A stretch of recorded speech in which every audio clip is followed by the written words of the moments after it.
The unforgiving Texas sun beat down on Wyatt Callahan's weathered face as he gazed across the barren ranch that had once been his livelihood. At 47, with calloused hands and fading dreams, he never imagined he'd find himself at Eleanor Blackwell's doorstep, much less kneeling before her with a pawnshop ring. The 65-year-old widow's eyes betrayed no emotion as she considered his proposition, her silver hair immaculate despite the July heat. Before we jump back in, tell us where you're tuning in from, and if this story touches you, make sure you're subscribed, because tomorrow I've saved something extra special for you. Security is what I'm offering you, Wyatt, she said, her voice carrying the authority of someone who had spent decades in the highest echelons of American banking. And I suspect security is what you're seeking as well. Little did Wyatt know that beyond Eleanor's calculated exterior and the imposing walls of her Victorian mansion lay secrets that would transform his desperate gamble into something far more consequential than he ever bargained for. Galveston County, Texas, 2018. The auction sign pierced Wyatt Callahan's heart, more painful than any physical wound could have. Foreclosure, Triple C Ranch, property of Coastal Trust Bank. The wooden placard swayed in the gentle breeze, seemingly mocking 5 generations of Callahan blood, sweat, and sacrifice. Wyatt's grandfather had often said that a man without land was no man at all. As he stood at the edge of what had once been 200 acres of prime Texas ranch land, now reduced to the 10-acre homestead plot that the bank couldn't legally seize, those words echoed in his mind. The drought of 2015 had been bearable. The cattle disease of 2016 had been devastating. The medical bills from his late wife Abigail's cancer treatments had been the final blow. No amount of dawn-to-dusk labor or clever financial maneuvering could outpace the mounting debt. When Coastal Trust Bank finally called in the loans, there wasn't a damn thing Wyatt could do about it. "Dad, I got the fence line checked," called Luke, his 17-year-old son, approaching on a dusty chestnut quarter-horse. The boy had his mother's gentle eyes, though they'd hardened considerably since her passing 2 years prior. "Eastern section needs work before the storms hit next week," Wyatt nodded, not trusting his voice. Luke didn't deserve this inheritance of debt and diminished prospects. The boy should be thinking about college, not patching fences on a shadow of what their ranch had once been. "Mr. Callahan," a voice cut through his thoughts. Martin Simmons, his former neighbor and now the proud new owner of 100 acres of what used to be Triple C ranch land, approached in his shiny Ford F-350. The truck's immaculate white paint seemed to glow against the dusty landscape. "Simmons," Wyatt acknowledged with the barest civility he could muster. "I wanted to discuss the water rights agreement," Martin said, not bothering to exit his vehicle. "My lawyer drew up the paperwork. You can keep access to the creek for your personal use." He gestured vaguely toward the modest remaining homestead, "but we'll need exclusive rights for the cattle operation we're expanding." Luke's knuckles whitened around the reins. Wyatt placed a steadying hand on his son's leg. "I'll have my lawyer review it," Wyatt replied, though they both knew he couldn't afford a lawyer anymore. "Don't take too long," Martin said, his artificial smile never reaching his eyes. "Wouldn't want to make things difficult." As the truck disappeared in a cloud of dust, Luke spat on the ground. "How can he act like that? He knew Mom. Came to her funeral, for God's sake." "Business is business, son," Wyatt said, though the words tasted like ash in his mouth. "Let's get back to the house. We've got options to weigh," but they didn't, not really. The kitchen table that had hosted countless Callahan family meals now served as the stage for their financial ruin. Bills were sorted into piles, immediately due, overdue, and collection notices. The electric company's final warning glared in red ink. The property tax notice wasn't far behind. "We could sell Mom's jewelry," Luke suggested, though they both knew Abigail's modest pieces had already been sold to cover the last round of medical bills. "I could drop out, get a full-time job in town," he added, a suggestion that had become a weekly refrain. "You're graduating next spring, and that's final," Wyatt said firmly. "Your mother would haunt me till my dying day if I let you quit school." The mention of Abigail softened the tension, as it always did. Her photograph watched over them from the mantel, her smile frozen in time before illness had claimed her. "There's the Carson Ranch job," Wyatt finally said, referring to a position. He'd been offered as a hired hand. The pay was insulting for a man of his experience, but beggars couldn't be choosers. It would mean living on their property during the week. Luke's face fell. "You'd be gone 5 days a week." "We need the income, son." Before Luke could respond, the rumble of an approaching vehicle drew their attention. Through the window, Wyatt spotted a black Lincoln Town car crawling up their dusty drive, a vehicle so out of place it might as well have been a spaceship. "Are you expecting someone?" Luke asked. Wyatt shook his head, already dreading another bank representative or lawyer bearing more bad news. The car stopped with precision, and the rear door opened to reveal a woman in her mid-60s dressed in a tailored navy suit despite the Texas heat.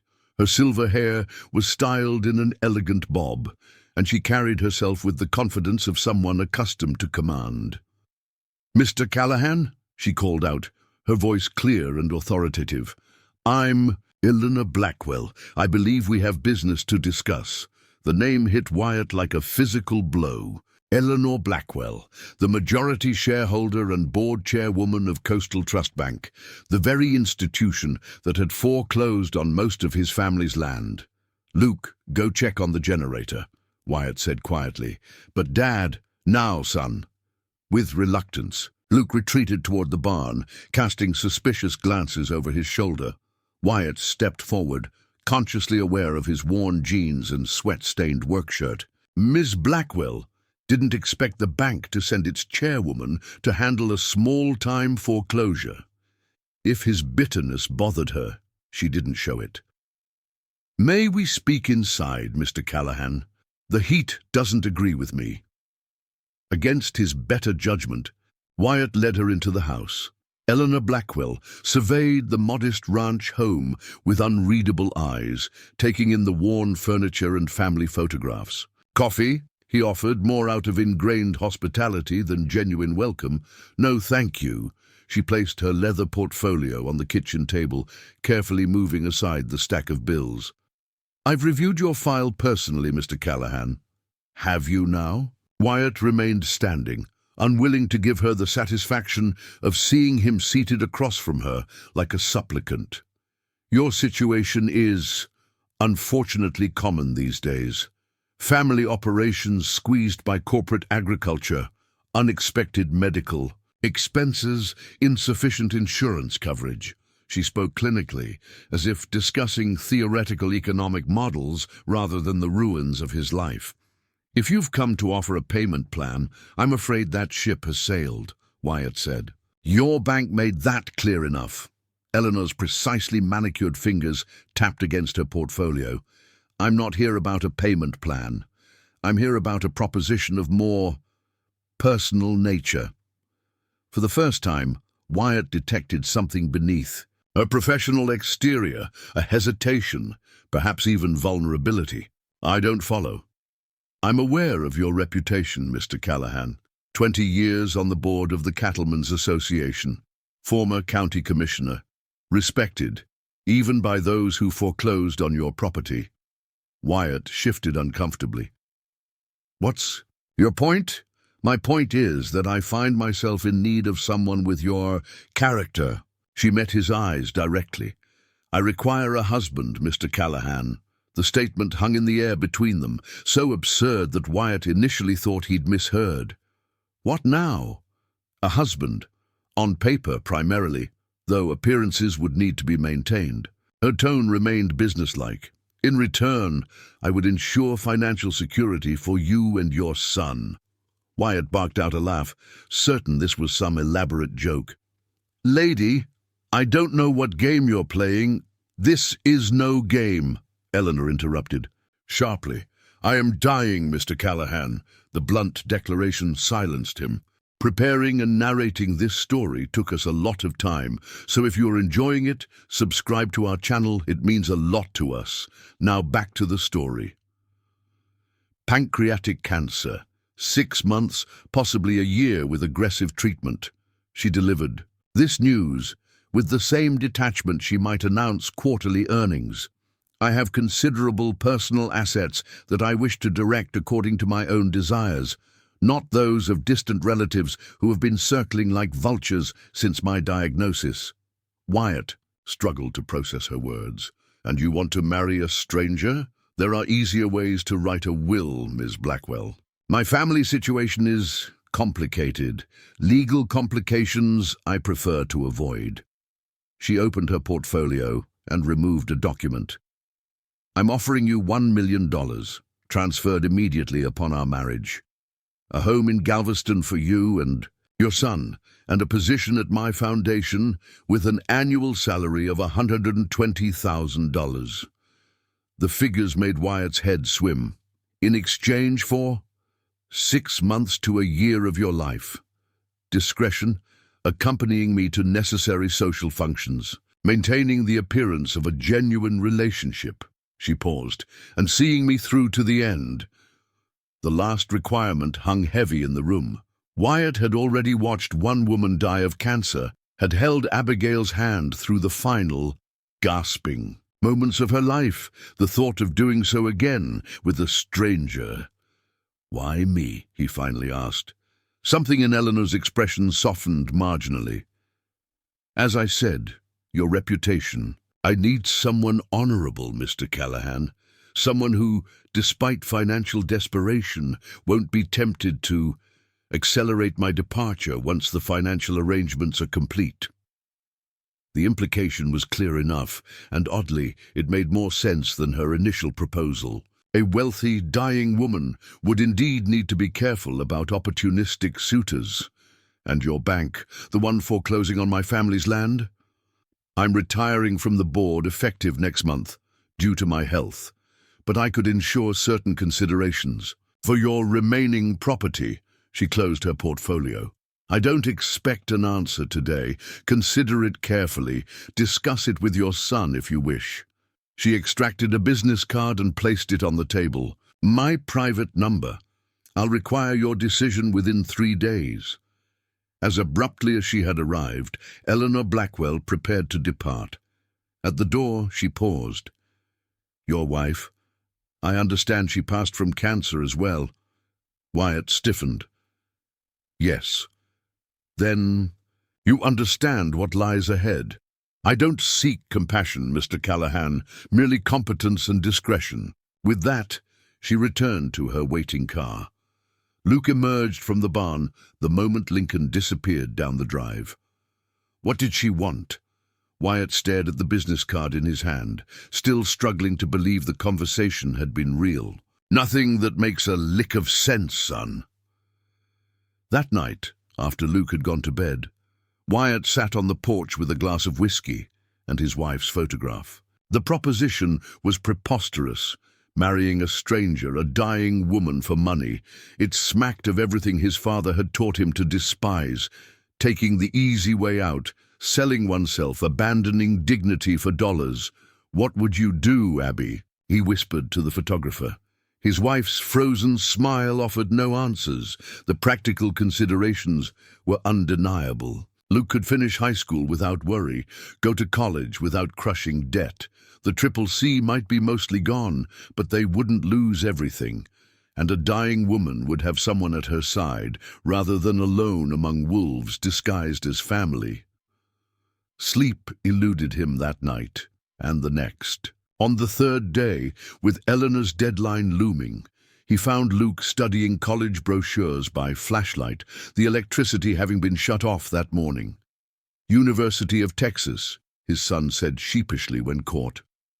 Their agricultural program is supposed to be the best, just dreaming, I guess. Something broke in Wyatt then. His pride versus his son's future was no contest at all. The wedding was a civil affair at the Galveston County Courthouse, with only Luke and Eleanor's attorney as witnesses. Eleanor wore a cream-colored suit. Wyatt his one decent pair of slacks, and a borrowed tie. No rings were exchanged until Wyatt, in a moment of unexpected sentimentality, purchased a simple gold band from a pawn shop across the street. "For appearances," he explained awkwardly. Eleanor seemed momentarily taken aback, but allowed him to slide the ring onto her finger. Within a week, they had relocated to Eleanor's Galveston mansion, a sprawling Victorian overlooking the Gulf. Luke was enrolled in the city's most prestigious private school, and Wyatt found himself husband to one of Texas's wealthiest women, with a closet full of tailored clothes and a bank account that had instantly resolved all his most pressing financial concerns. The mansion operated with clockwork precision under the management of Eleanor's staff, a housekeeper, a cook, a groundskeeper, and a personal nurse who attended to Eleanor's increasing medical needs. Wyatt was given an office in the East Wing to manage his newfound responsibilities at the Blackwell Foundation, though it soon became apparent that his role there was largely ceremonial. His and Eleanor's interactions were cordial but distant. They maintained separate bedrooms on opposite ends of the second floor. They had breakfast together most mornings, making polite conversation about foundation matters or current events. Eleanor never complained about her declining health, though. Wyatt noticed the increasing frequency of her doctor's visits and medication regimen. It was a transaction, nothing more. Until the night, Wyatt heard the muffled sounds of distress coming from Eleanor's suite. He found her in her bathroom, trembling violently, clutching the marble countertop as waves of pain assaulted her. The nurse was off duty, and Eleanor had apparently been too proud to call for help. Without thinking, Wyatt lifted her into his arms, surprised at how light she felt, and carried her to her bed. He administered the pain medication according to the detailed instructions left by her nurse, then sat beside her until her breathing steadied. "You should have called for me," he said quietly. Eleanor's usual composure was stripped away by pain and medication. "I didn't wish to be a burden. That wasn't our arrangement. Our arrangement includes seeing you through to the end," Wyatt reminded her, echoing her own words from their first meeting. "That means the hard parts, too." Something shifted between them that night. Not romance. They were both too pragmatic, too shaped by life's hard edges for such sentimentality, but a partnership of sorts began to form. Wyatt started accompanying Eleanor to her treatments, learned from her nurses how to manage her care, and found himself genuinely concerned with her comfort and dignity. In turn, Eleanor revealed more of herself. She shared stories of her rise through the male-dominated banking industry of the 1970s and 80s, the marriage she had ended when her husband had demanded she choose between family and career, the daughter who had cut ties decades ago. "Emily was 19 when she left," Eleanor confided one evening as they sat on the veranda overlooking the Gulf. "She couldn't forgive me for choosing the bank over her father. Perhaps she was right not to." "Have you tried to find her?" Wyatt asked. "Many times. She made it clear she wanted no part of me or my money." A wistful smile crossed Eleanor's face. "She has her father's righteousness and my stubbornness." As summer turned to fall, Eleanor's condition deteriorated more rapidly than her doctors had predicted. She began to use a wheelchair, then became largely confined to her bed. Wyatt took to reading to her in the evenings. Hemingway and Steinbeck, authors whose straightforward prose appealed to them both. One night, as a storm lashed the Gulf Coast, Eleanor seemed particularly contemplative. "There are papers in my study," she said suddenly, "in the safe behind the Hopper painting. The combination is 1842-7. Wyatt set down the book. "Eleanor, you should know where they are," she insisted. "And there's something else. Something I haven't been entirely truthful about." Before she could continue, a violent coughing fit seized her. By the time Wyatt had helped her drink some water and the episode had passed, exhaustion had overtaken her, and whatever revelation she had intended remained unspoken. The next morning, Eleanor was rushed to the hospital after losing consciousness during breakfast. Wyatt and Luke maintained a vigil in the private room, secured by Eleanor's considerable influence. The doctors spoke in hushed, grave tones about accelerated progression and limited options. 3 days later, with Eleanor still unconscious and attached to various machines, Wyatt remembered her words about the safe. "I need to check something at the house," he told Luke. "Will you be all right here for a couple of hours?" His son, who had developed an unexpected fondness for his step-grandmother during their brief months together, nodded solemnly. "She squeezed my hand earlier. I think she knows we're here." The mansion felt eerily quiet without Eleanor's presence. Wyatt made his way to her study, a room he'd rarely entered, respecting her private domain. The Hopper painting depicted a solitary woman gazing out a window toward a distant horizon. Carefully, he removed it to reveal the wall safe behind. The combination worked on the first try, 1842-7. Inside, he found several folders of legal documents, investment portfolios, and a sealed envelope with his name written in Eleanor's precise handwriting. Wyatt opened it with unsteady fingers and began to read. "Wyatt, if you're reading this, I've either told you about these documents or circumstances have forced their discovery. There are aspects of my financial situation that I have not disclosed to you or to anyone else for many years. What you know of my wealth, the mansion, the foundation, my position at the bank, represents only a fraction of my actual holdings. The documentation in this safe details investments, accounts and assets totaling approximately $87 million held through a complex structure of trusts and offshore entities. These arrangements were initially created for tax purposes, but over time became my insurance against those who might seek to control or exploit me during my final illness. Not even my attorneys are aware of the full extent of these holdings. You have honored our arrangement with more dignity and compassion than I had any right to expect. Therefore, I am entrusting you with this information and the responsibility it entails." The letter continued with detailed instructions about accounts and contacts, names and locations Wyatt had never heard of. His head spinning, he carefully returned the letter to its envelope and sat heavily in Eleanor's leather chair. $87 million. A fortune hidden behind the already considerable wealth she had displayed to the world. And she had chosen to reveal it to him.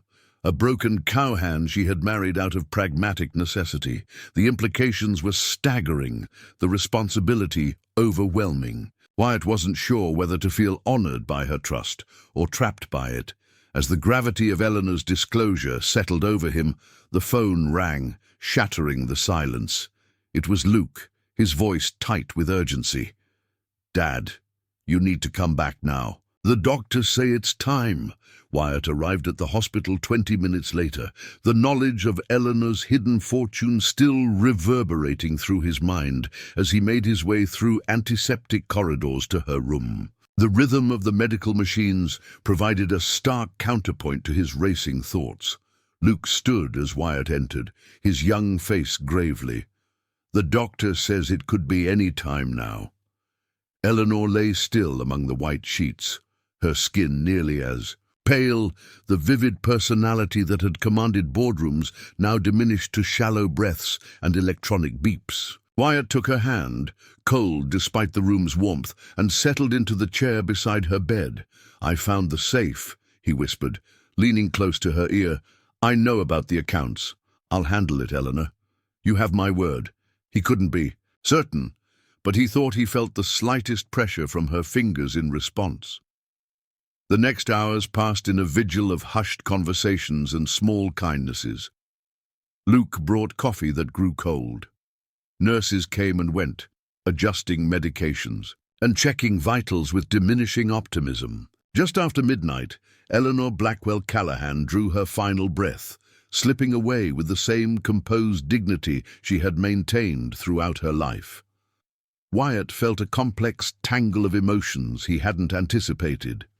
Theirs had been a marriage of convenience, an arrangement born of mutual need rather than affection. Yet in the short months they had shared, he had come to respect Eleanor, her strength, her clarity of purpose, her uncompromising nature. She deserved better than to die with only a contractual husband and a teenage step-grandson at her side. "What happens now?" Luke asked as they drove home through the pre-dawn darkness, the Gulf waters invisible but audible beyond the seawall. "There'll be arrangements to make," Wyatt said, his voice rough with fatigue, "and some complications to sort through." Complications? Wyatt hesitated. How much should he share with his son? Luke was nearly 18, on the cusp of adulthood. But the revelation of Eleanor's secret fortune carried burdens he wasn't sure the boy should bear.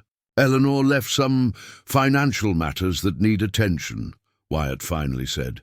"Nothing for you to worry about." The Blackwell mansion seemed to hold its breath as they returned, as if the structure itself sensed its mistress had departed. Mrs. Finch, the housekeeper who had served Eleanor for 15 years, met them at the door, her eyes red-rimmed, but her demeanor professional. "I've prepared rooms for Miss Blackwell's sister and niece," she informed Wyatt. "They're arriving on the morning flight from Boston." Wyatt blinked in surprise. "I didn't know they were coming." "Miss Regina calls every Sunday," Mrs. Finch explained. "I informed her of the situation when you left for the hospital." Wyatt nodded, too exhausted to question the protocols of Eleanor's household. "Thank you, Mrs. Finch. We'll be down later."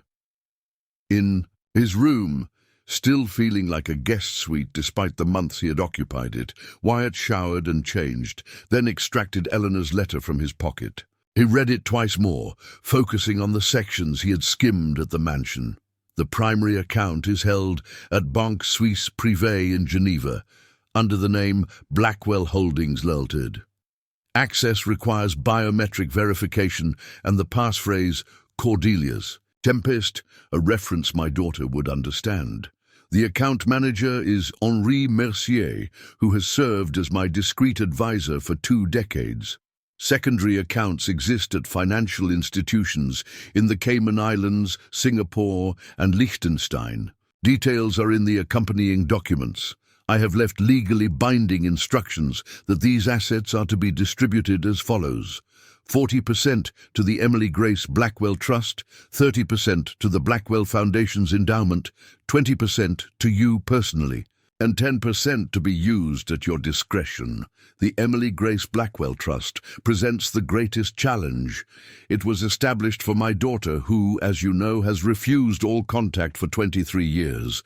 The trust cannot be accessed without her signature, and she cannot be forced to accept it. Finding her and convincing her to accept her inheritance while respecting her autonomy will require delicacy I fear my family lacks. This is why I have chosen to entrust you with this knowledge, Wyatt. In our brief time together, you have demonstrated an integrity and compassion that leads me to believe you will handle this responsibility appropriately. Wyatt folded the letter carefully and secured it in his wallet. The responsibility Eleanor had placed on him was enormous, not just the management of a fortune he could barely comprehend, but the reconciliation of a long-estranged mother and daughter. He had barely slept when Mrs. Finch knocked at his door, shortly after 9, informing him that the Blackwell ladies had arrived and were waiting in the drawing room. Regina Blackwell Harrington bore a striking resemblance to Eleanor, the same silver hair, the same aristocratic bearing, though her face lacked the character that experience had etched into her sister's. Beside her, Meredith Harrington Pierce, a woman in her early 40s with a strand of pearls and an expression of perpetual dissatisfaction, sat ramrod straight on the antique settee. "Mr. Callahan," Regina acknowledged coolly. "How unexpected." "This all is, ma'am," Wyatt replied, finding no suitable response to her implied criticism.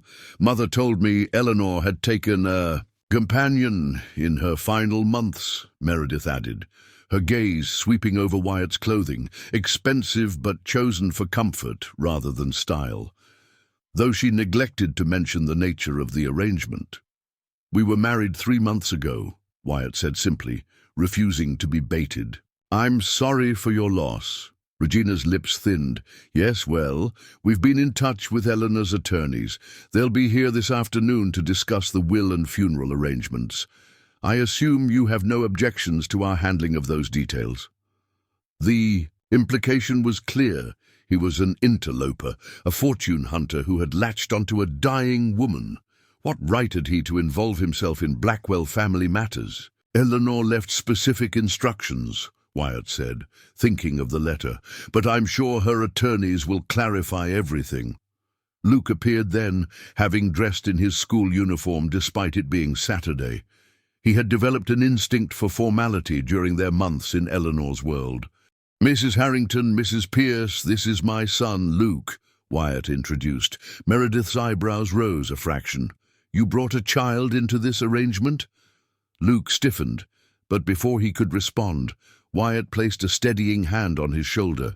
"My son and Eleanor developed a genuine fondness for each other. She was sponsoring his education." "How convenient," Regina murmured, just loudly enough to be heard. The attorneys arrived at precisely 2 o'clock, 3 men and 1 woman from the prestigious Houston firm that had managed Blackwell legal affairs for generations. They set up in Eleanor's study, arranging documents on the mahogany desk with ceremonial precision.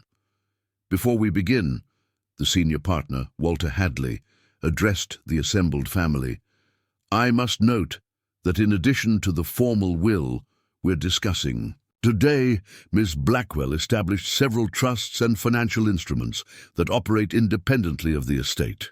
Regina frowned. "Meaning what exactly?" "Meaning that not all of Eleanor's assets fall under probate or are subject to the terms we're about to review," Hadley explained with practiced neutrality. "Now, shall we proceed?" The reading of the will proceeded with formality. Eleanor had updated her testament 3 weeks after marrying Wyatt, leaving the Galveston mansion to him, a generous trust for Luke's education and specific bequests to longtime staff. The Blackwell Foundation would continue under the direction of its board, with Wyatt granted a permanent seat among its members. Regina and Meredith received valuable art pieces and some family heirlooms, but notably no significant liquid assets or controlling interests in any Blackwell holdings. "This can't be right," Regina interrupted. "Where is the bulk of Eleanor's estate? The investment portfolio? The bank holdings?" Hadley adjusted his glasses. "As I mentioned, Ms. Blackwell established separate financial instruments. Many of her most substantial assets were placed in irrevocable trusts years ago." "This is outrageous," Meredith sputtered. "She's left everything of value to this man she barely knew." "Not quite everything," Hadley corrected mildly.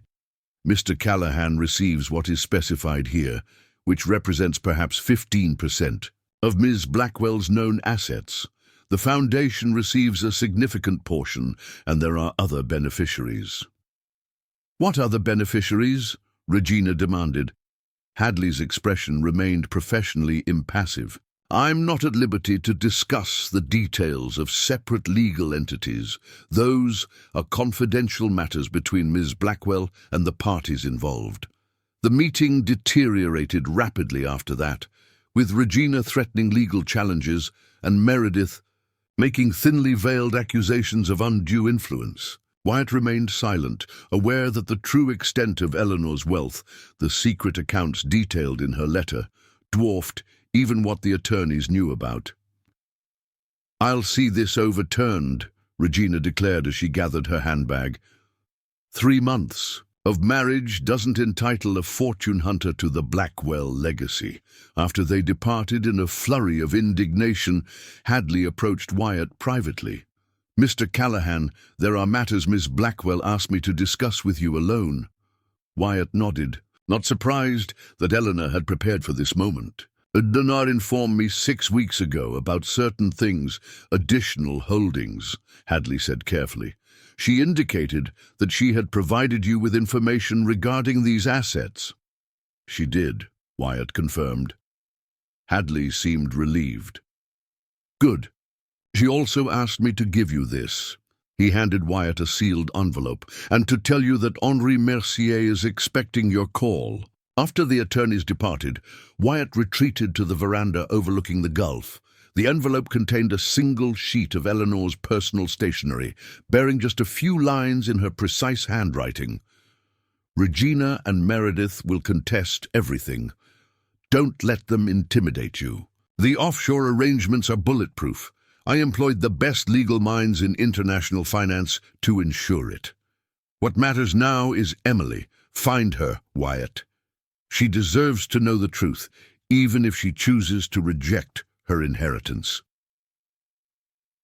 The following days passed in a blur of funeral arrangements, legal consultations, and tense encounters with Eleanor's family. The services were held at Galveston's historic Trinity Episcopal Church, attended by Texas banking elite, political figures, and philanthropic leaders, a testament to Eleanor's influence rather than her personal connections. Wyatt observed the proceedings with a sense of detachment, noting how few of the well-dressed mourners seemed genuinely grieved by Eleanor's passing. They had respected her, feared her business acumen, cultivated her influence, but how many had truly known her? Luke, surprisingly, delivered a brief but heartfelt eulogy about the grandmother who had entered his life unexpectedly but had taken genuine interest in his future. She quizzed me on calculus and made me defend my opinions, he said, his young voice steady despite the imposing audience. She said that conviction without articulation was just stubbornness. I only knew her for a few months, but she changed how I see the world. Wyatt felt a surge of pride in his son and a renewed determination to honor Eleanor's final requests. The day after the funeral, with Regina and Meredith departed for Boston, though promising to return with their attorneys, Wyatt placed a call to the number Eleanor had provided for Henri Mercier in Geneva. "Ah, Monsieur Cowhand," the Swiss banker greeted him, his accent precise but distinctive. "Madame Blackwell informed me you would be in contact. Please accept my condolences for your loss." "Thank you," Wyatt replied, still uncomfortable with the formalities surrounding Eleanor's death. "I'm calling about the accounts Eleanor mentioned." "Of course. We have prepared everything according to Madame's instructions. However, there are matters that cannot be conducted by telephone. When might you be available to travel to Geneva?"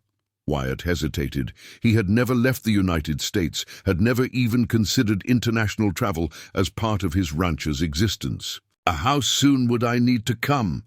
"There are time-sensitive aspects to Madame's arrangements," Mercier replied delicately. "Within the next 2 weeks would be advisable." That evening, Wyatt called a family meeting, just himself and Luke, in Eleanor's study. The room still held her presence. Leather-bound financial journals, a half-finished crossword puzzle, reading glasses perched atop a biography of Catherine Graham. "There's something I need to tell you," Wyatt began, uncertain how to explain the situation to his son. "Eleanor left more than just what was in the will."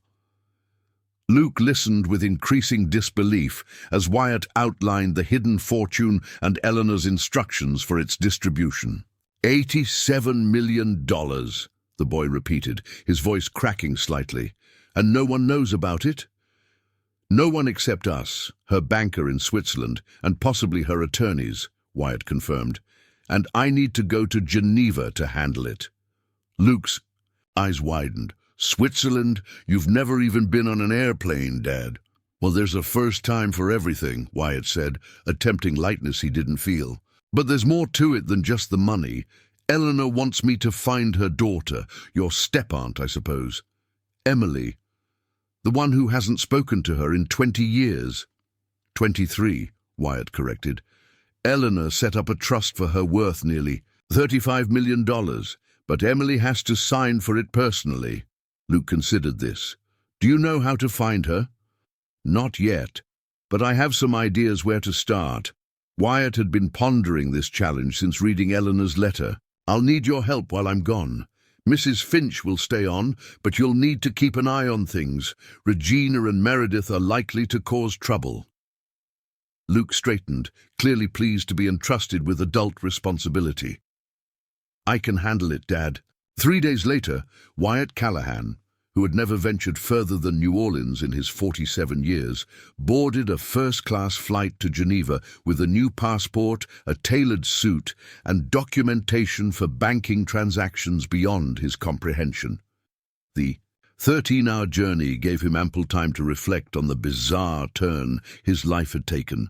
A year ago, he had been a desperate rancher facing financial ruin, with nothing to offer his son but diminishing prospects and mounting debt. Now he was executor of a secret fortune, responsible for fulfilling the final wishes of a woman who had entered his life as a business proposition, but had departed as something closer to a friend.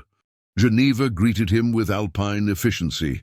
A driver from Banque Suisse Privé met him at the airport, conveying him through immaculate streets to a discreet building near the lake.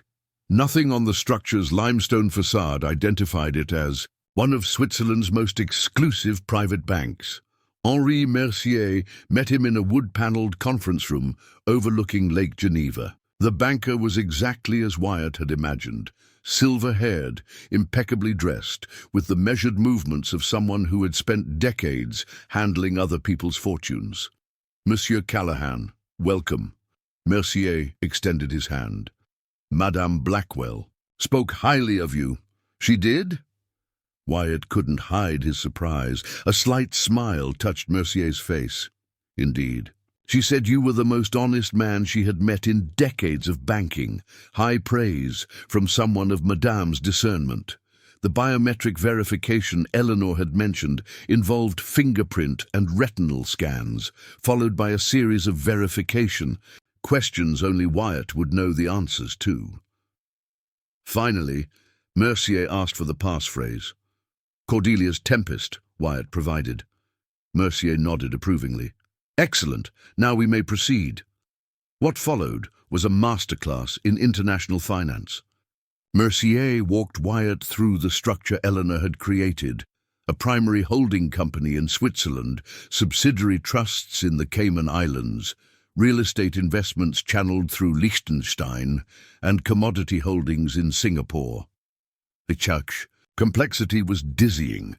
Madame was most explicit in her instructions, Mercier explained, presenting a bound portfolio.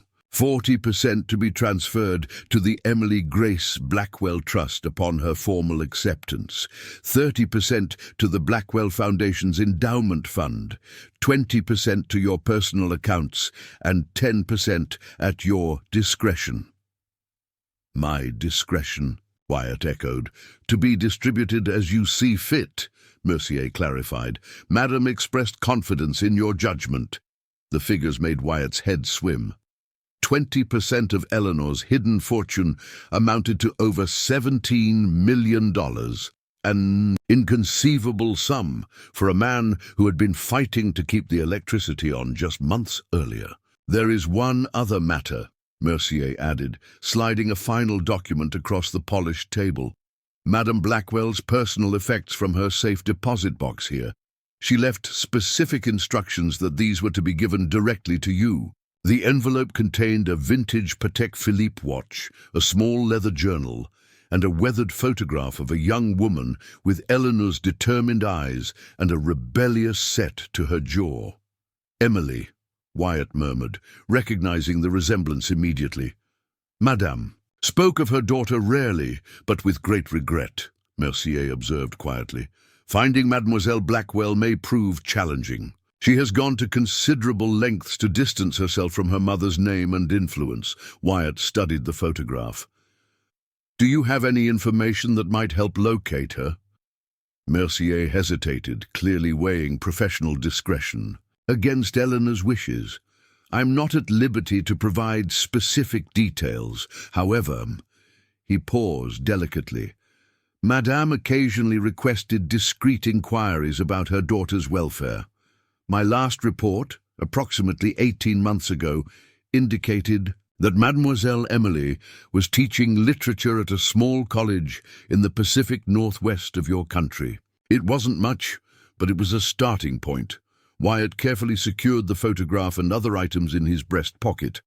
The remainder of his time in Geneva was spent executing the necessary transfers and establishing his authority over the accounts Eleanor had entrusted to him.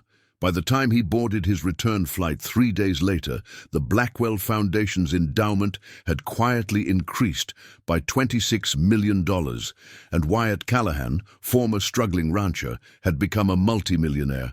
But the most difficult task still lay ahead. Somewhere in the Pacific Northwest, a woman who had spent 2 decades avoiding her mother's wealth and influence was about to receive an unexpected visitor and a complicated inheritance.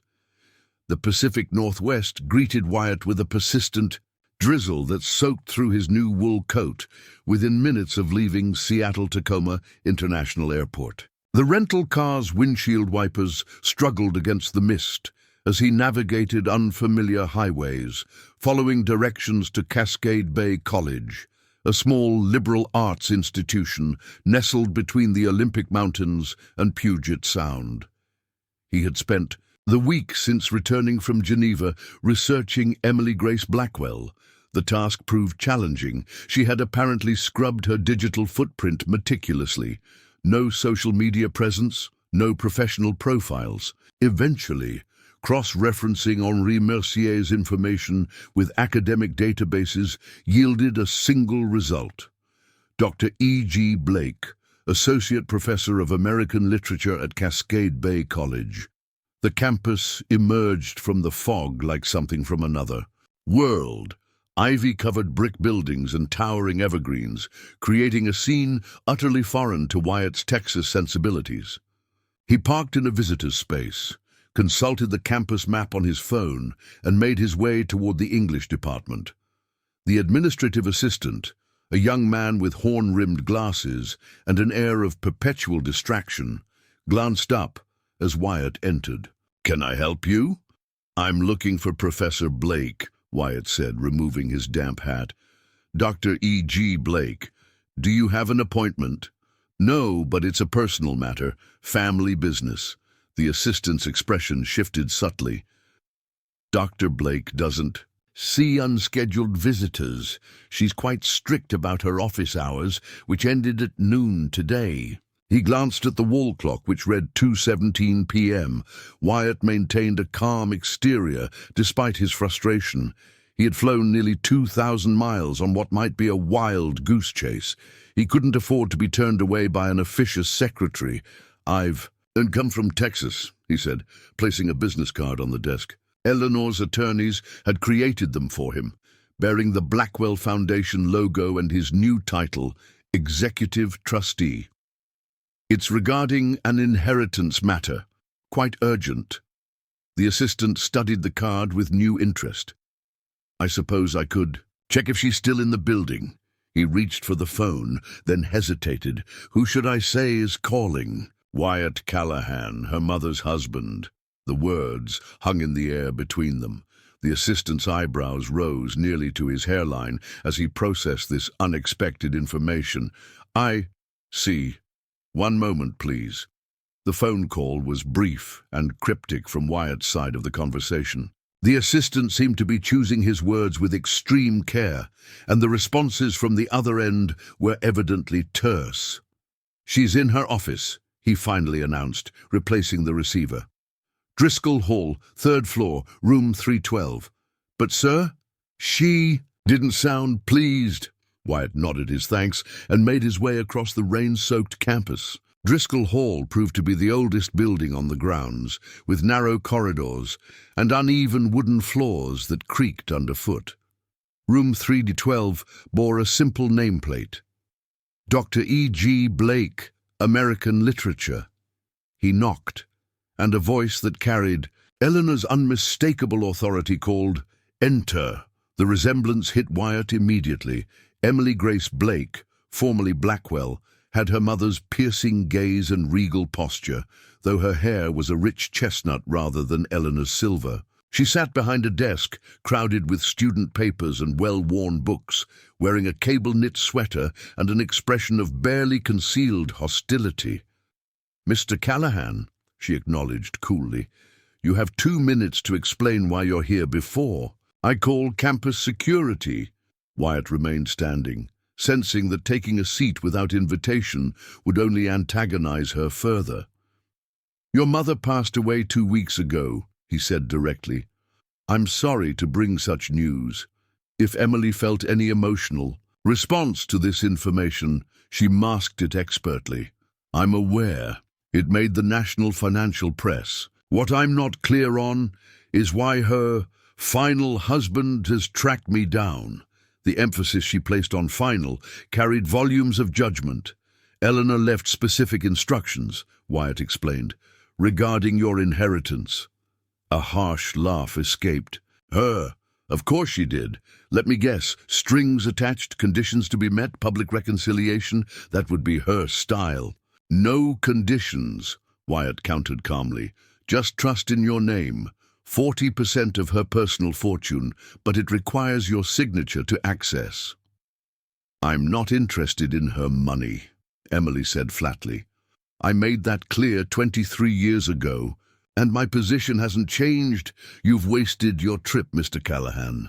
Wyatt reached into his jacket and withdrew the items from Eleanor's Swiss safe deposit box, the vintage watch, the leather journal, and the photograph. He placed them carefully on the edge of Emily's desk. "She kept these in Geneva," he said quietly, "and she wanted you to have them." Emily's composure faltered slightly as her gaze fell on the items. Her fingers twitched, as if fighting the impulse to reach for them.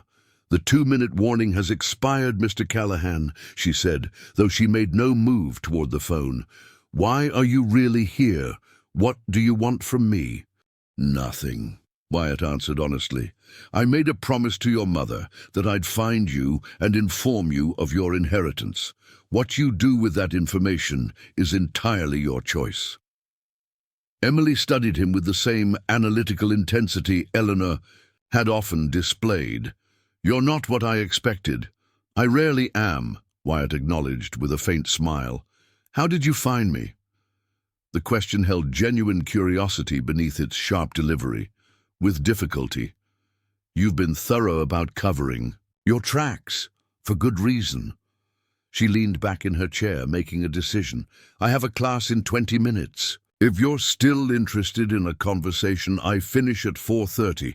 There's a coffee shop across from the north entrance to campus, Gilbert's." It was more than Wyatt had realistically hoped for. "I'll be there." Gilbert's Coffee proved to be a cozy establishment catering to the college crowd. Mismatched furniture, local art on the walls, and the rich aroma of specialty brews. Wyatt claimed a quiet corner table and ordered a simple black coffee, feeling conspicuously out of place among the students with their laptops and professors grading papers. Emily arrived precisely at 4:45 p.m., still carrying her academic demeanor like armor. She had, however, brought the items from her mother's safe deposit box, which now peeked from her leather messenger bag. "You're still here," she observed, setting down her things and ordering a chai latte from the passing barista. "Persistence must run in the family." "Not family by blood," Wyatt corrected mildly. "No, just by legal document." Emily's tone remained acerbic, but some of the earlier hostility had faded. "So tell me, Mr. Callahan, how exactly did you come to marry my mother?" The society pages were rather vague on those details. Wyatt saw no reason for anything but honesty. "She offered me a business proposition when I was about to lose my ranch. Financial security in exchange for marriage and seeing her through her final illness." Emily blinked, clearly not expecting such frankness. "Well, points for honesty at least. I don't see much value in lying," Wyatt said, "especially not now." Their conversation was briefly interrupted as the barista delivered Emily's chai. She took a contemplative sip before continuing. "So you married my dying mother for money," she summarized bluntly, And now you're the executor of her estate, tracking down estranged daughters to deliver mysterious inheritances. Wyatt met her gaze steadily. That's a simplified version, but essentially correct. And you've made out rather well in this arrangement, I imagine. Better than I had any right to expect, Wyatt acknowledged. Your mother was generous. Emily's expression darkened. That's new. The Eleanor Blackwell I knew held generosity as a tactical advantage, not a character trait. People change, Wyatt suggested carefully. Do they? Emily's question hung between them, genuinely wondering rather than merely rhetorical. Sometimes, Wyatt said. Your mother spoke of you in her final weeks. She regretted the estrangement. Deeply, but not enough to respect my wishes for privacy, apparently, Emily observed, gesturing to his presence across the table.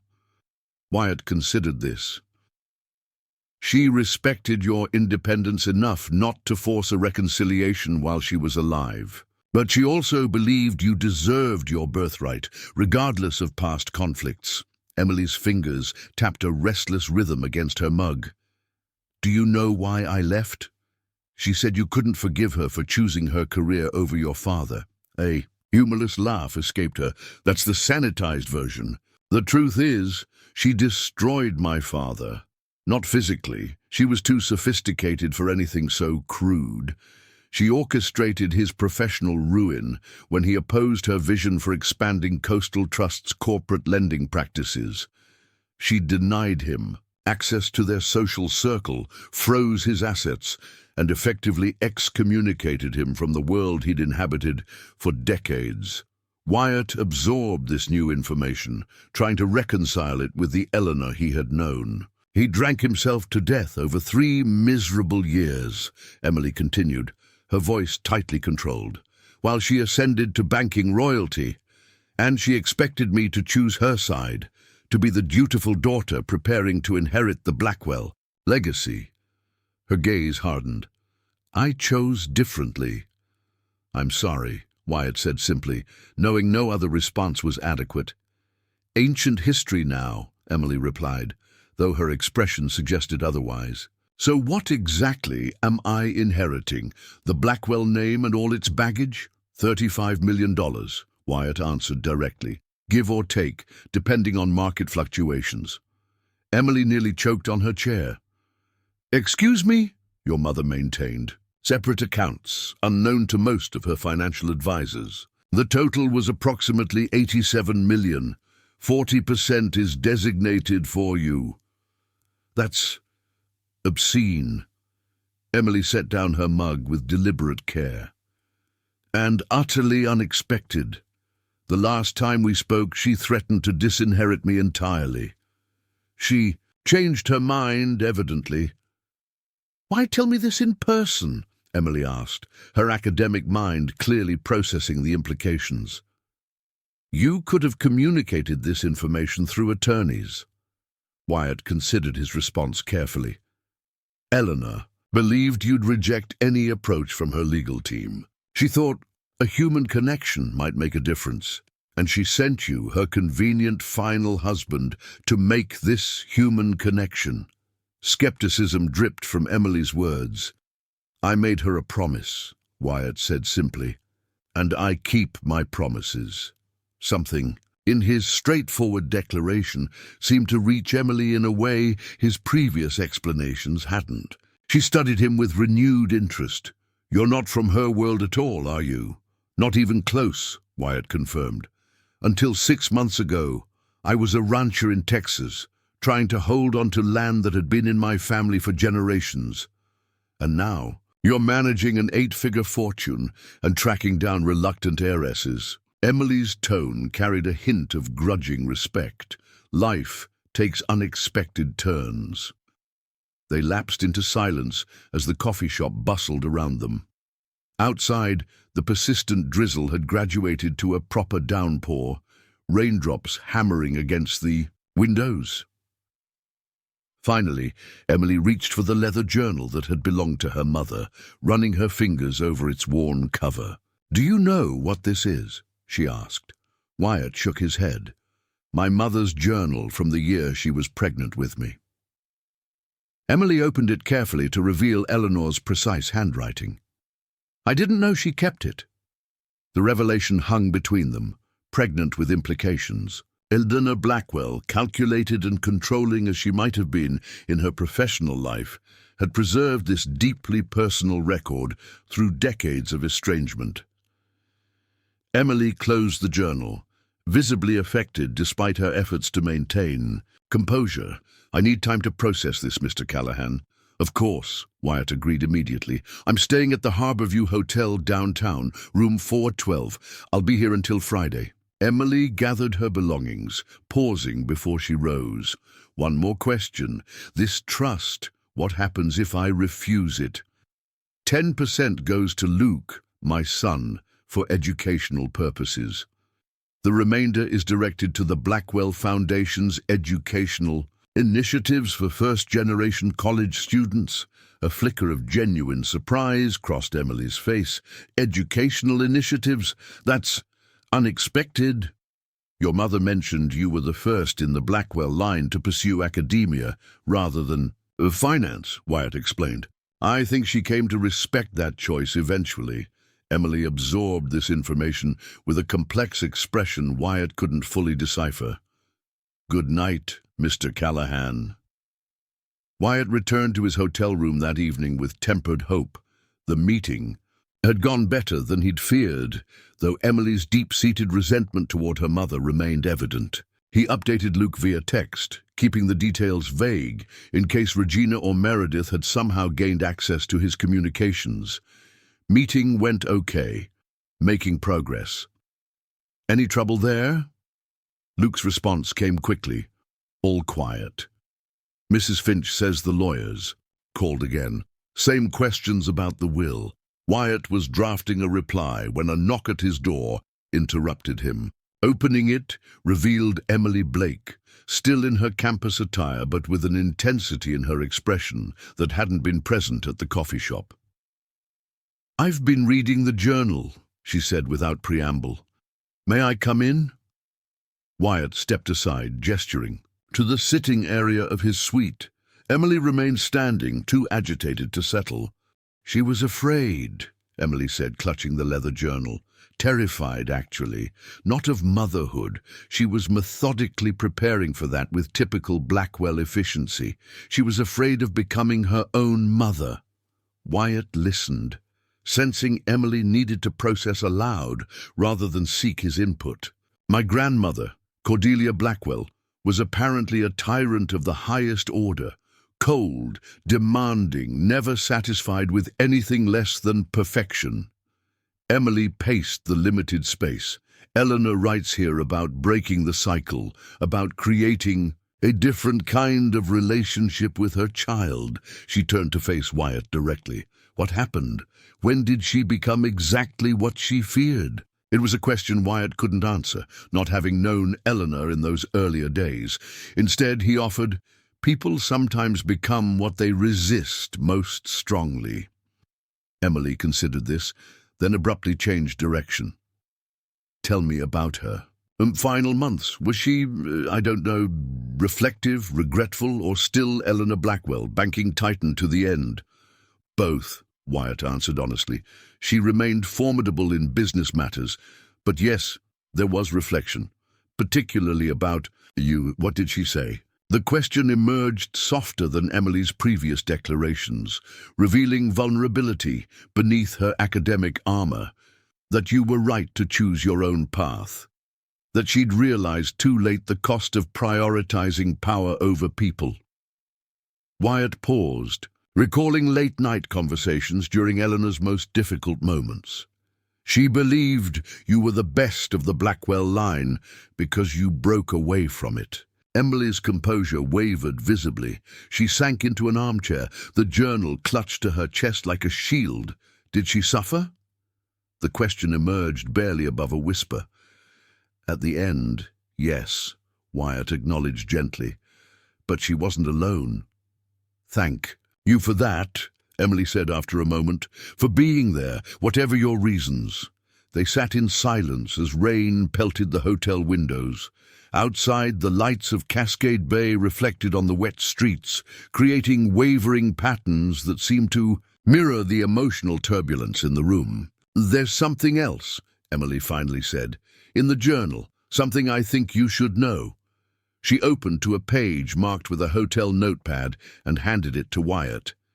Eleanor's handwriting, precise even decades earlier, filled the page with financial calculations and personal reflections. The Tempest Trust must remain separate from family holdings.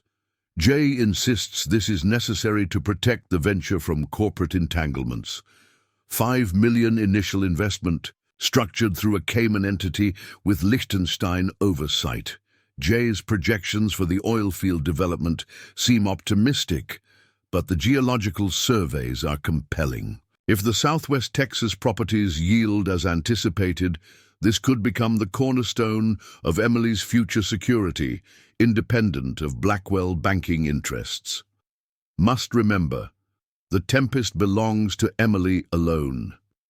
Named for her fascination with the Shakespeare production we attended last spring, her excitement about Miranda's independence from Prospero's control seemed particularly pointed. My clever, rebellious girl, already seeking her own path at 8 years old. Wyatt looked up from the journal, processing the implications. The Tempest Trust. That's the passphrase she used for the Swiss accounts, Cordelia's Tempest. Emily nodded slowly. A trust she apparently established for me when I was a child, named after a play about a controlling father who eventually relinquishes power and frees his daughter. The Southwest Texas properties, Wyatt mused, a suspicion forming. When exactly was this journal written? In 1985, Emily replied. Why?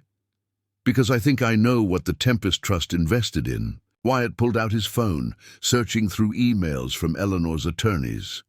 Here, a list of her personal holdings separate from the bank. It includes mineral rights to 30,000 acres in Pecos County, Texas, currently leased to Artemis Energy. Emily's academic training clearly kicked in as she connected the dots. And Artemis Energy is one of the largest independent oil producers in the Permian Basin, Wyatt completed. Those mineral rights generate approximately $6 million annually in royalties, which would explain how the original $5 million grew to such a substantial sum, Emily concluded. The Tempest Trust wasn't just a symbolic gesture, it was a legitimate investment vehicle, and the oldest component of the hidden fortune, Wyatt added, the pieces falling into place. Eleanor started separating these assets from her public holdings decades ago, specifically for you. Emily stood abruptly, overwhelmed by the implications. I need to process this, all of it. She gathered the journal and moved toward the door, then paused. I'm teaching tomorrow, but I'm free after 3. Perhaps we could continue this conversation. Wyatt recognized the olive branch for what it was. I'll be here.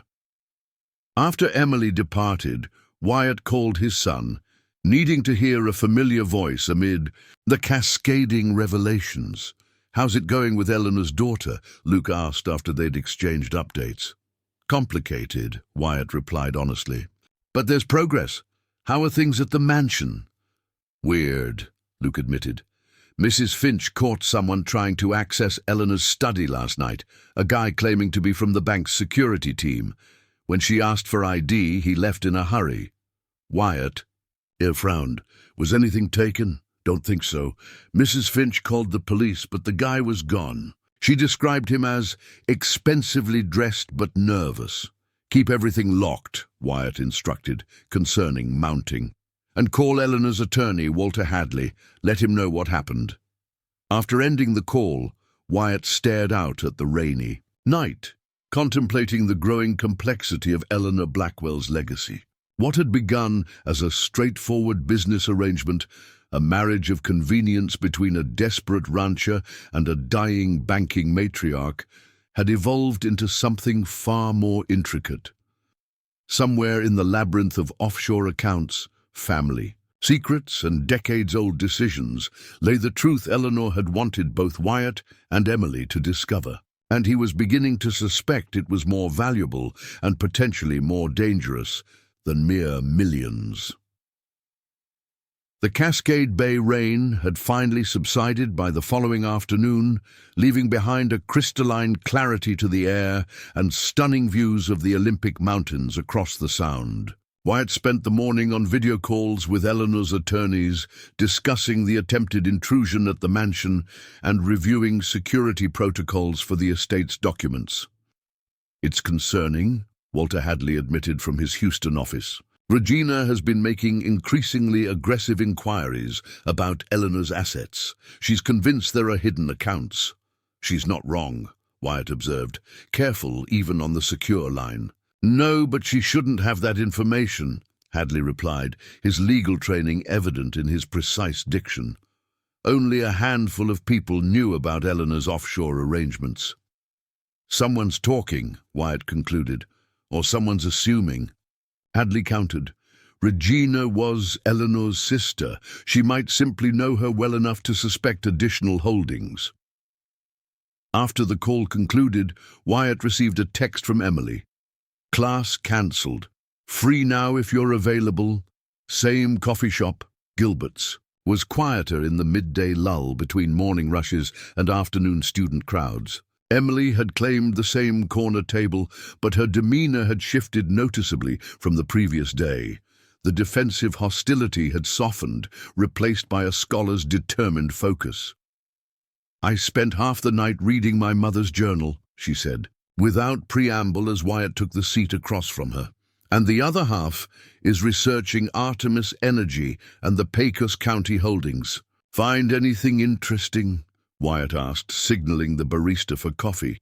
"Several things." Emily opened her laptop. "First, the mineral rights to those 30,000 acres weren't just any investment. They originally belonged to James Thornton, my father." Wyatt absorbed this new information with interest. "Eleanor never mentioned your father was in the oil business." "He wasn't, primarily. He was an old Texas rancher who became a banker to please his father-in-law." Emily's fingers tapped an unconscious rhythm on the keyboard. "But his family had held those mineral rights for generations, considering them largely worthless until new extraction technologies developed in the early 2000s. So how did Eleanor end up with them?" Emily's expression darkened. "That's what I've been piecing together. According to my mother's journal, she and my father established the Tempest Trust jointly in 1985, using the mineral rights as the primary asset. It was intended as my future inheritance, separate from both the Blackwell and Thornton family fortunes." She turned the laptop to show Wyatt a scan of old legal documents. "But after their divorce, father apparently signed his interest in the Tempest Trust over to mother. I always thought she had taken everything from him in the settlement, but these records suggest he specifically requested this arrangement." Wyatt studied the documents, noting James Thornton's signature on the transfer papers. "He wanted to ensure you'd be provided for, but kept the assets away from his own creditors." "That's my theory," Emily agreed. "What I don't understand is why Mother then buried the Tempest Trust so deeply within her financial labyrinth. Why not simply tell me about it when I turned 21? "Your estrangement had already begun by then." Emily nodded, a shadow crossing her features. "I left for college at 18 and never moved back home. By 21, we were communicating only through attorneys." The barista delivered Wyatt's coffee, providing a moment's pause in the conversation. When she departed, Wyatt asked, "Have you made a decision about the inheritance?" Emily closed her laptop, considering the question. "I'm not interested in Eleanor's attempt to buy forgiveness from beyond the grave," Wyatt nodded, having anticipated this response. "And the Tempest Trust, your father's legacy?"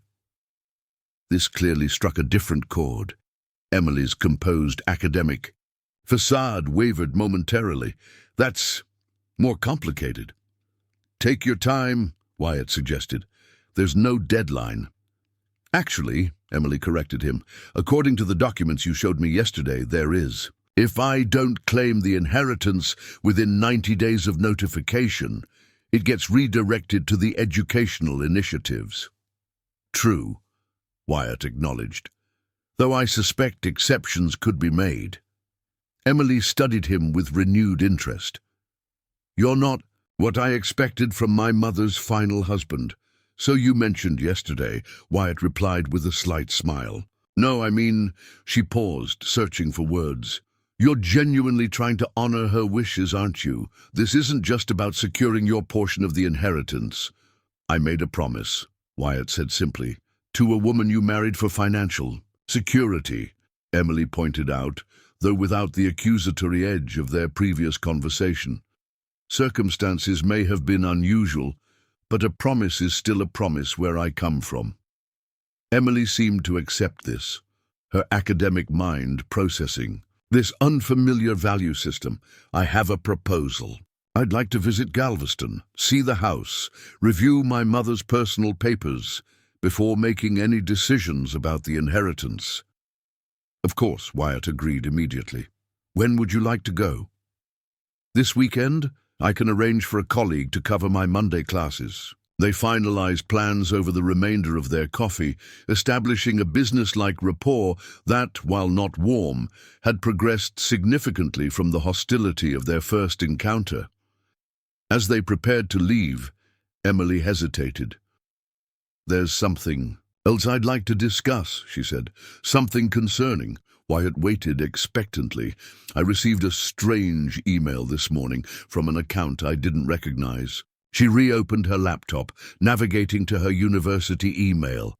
It was addressed specifically to Emily Grace Blackwell, a name I haven't used in over 20 years.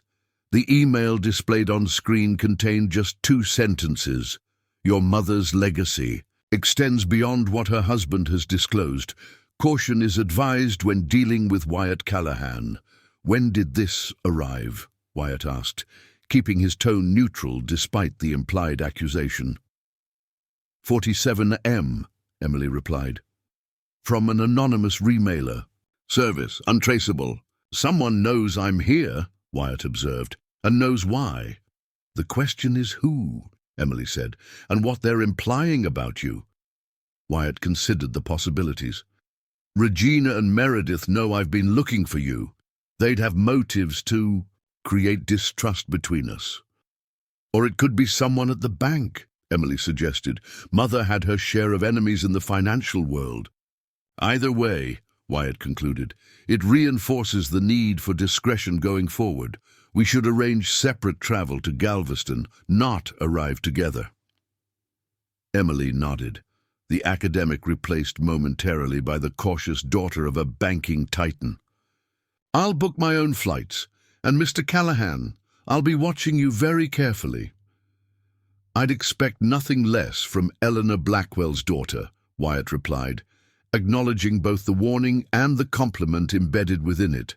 The flight back to Texas gave Wyatt ample time to consider the evolving complications. What had begun as a straightforward mission, find Emily, inform her of her inheritance, fulfill his promise to Eleanor, had developed unexpected dimensions. Someone was monitoring his movements, attempting to create discord between him and Emily, the same party, presumably, who had tried to access Eleanor's study. The question was, what were they looking for? He arrived at the Galveston mansion late that evening to find Luke waiting up for him, the boy's expression a mixture of relief and concern. "Dad," he greeted Wyatt with a quick hug. "Something weird happened while you were gone."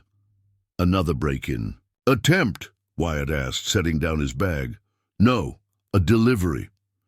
Luke led him to the study, where a heavy wooden crate approximately 3 feet square sat on the Persian rug.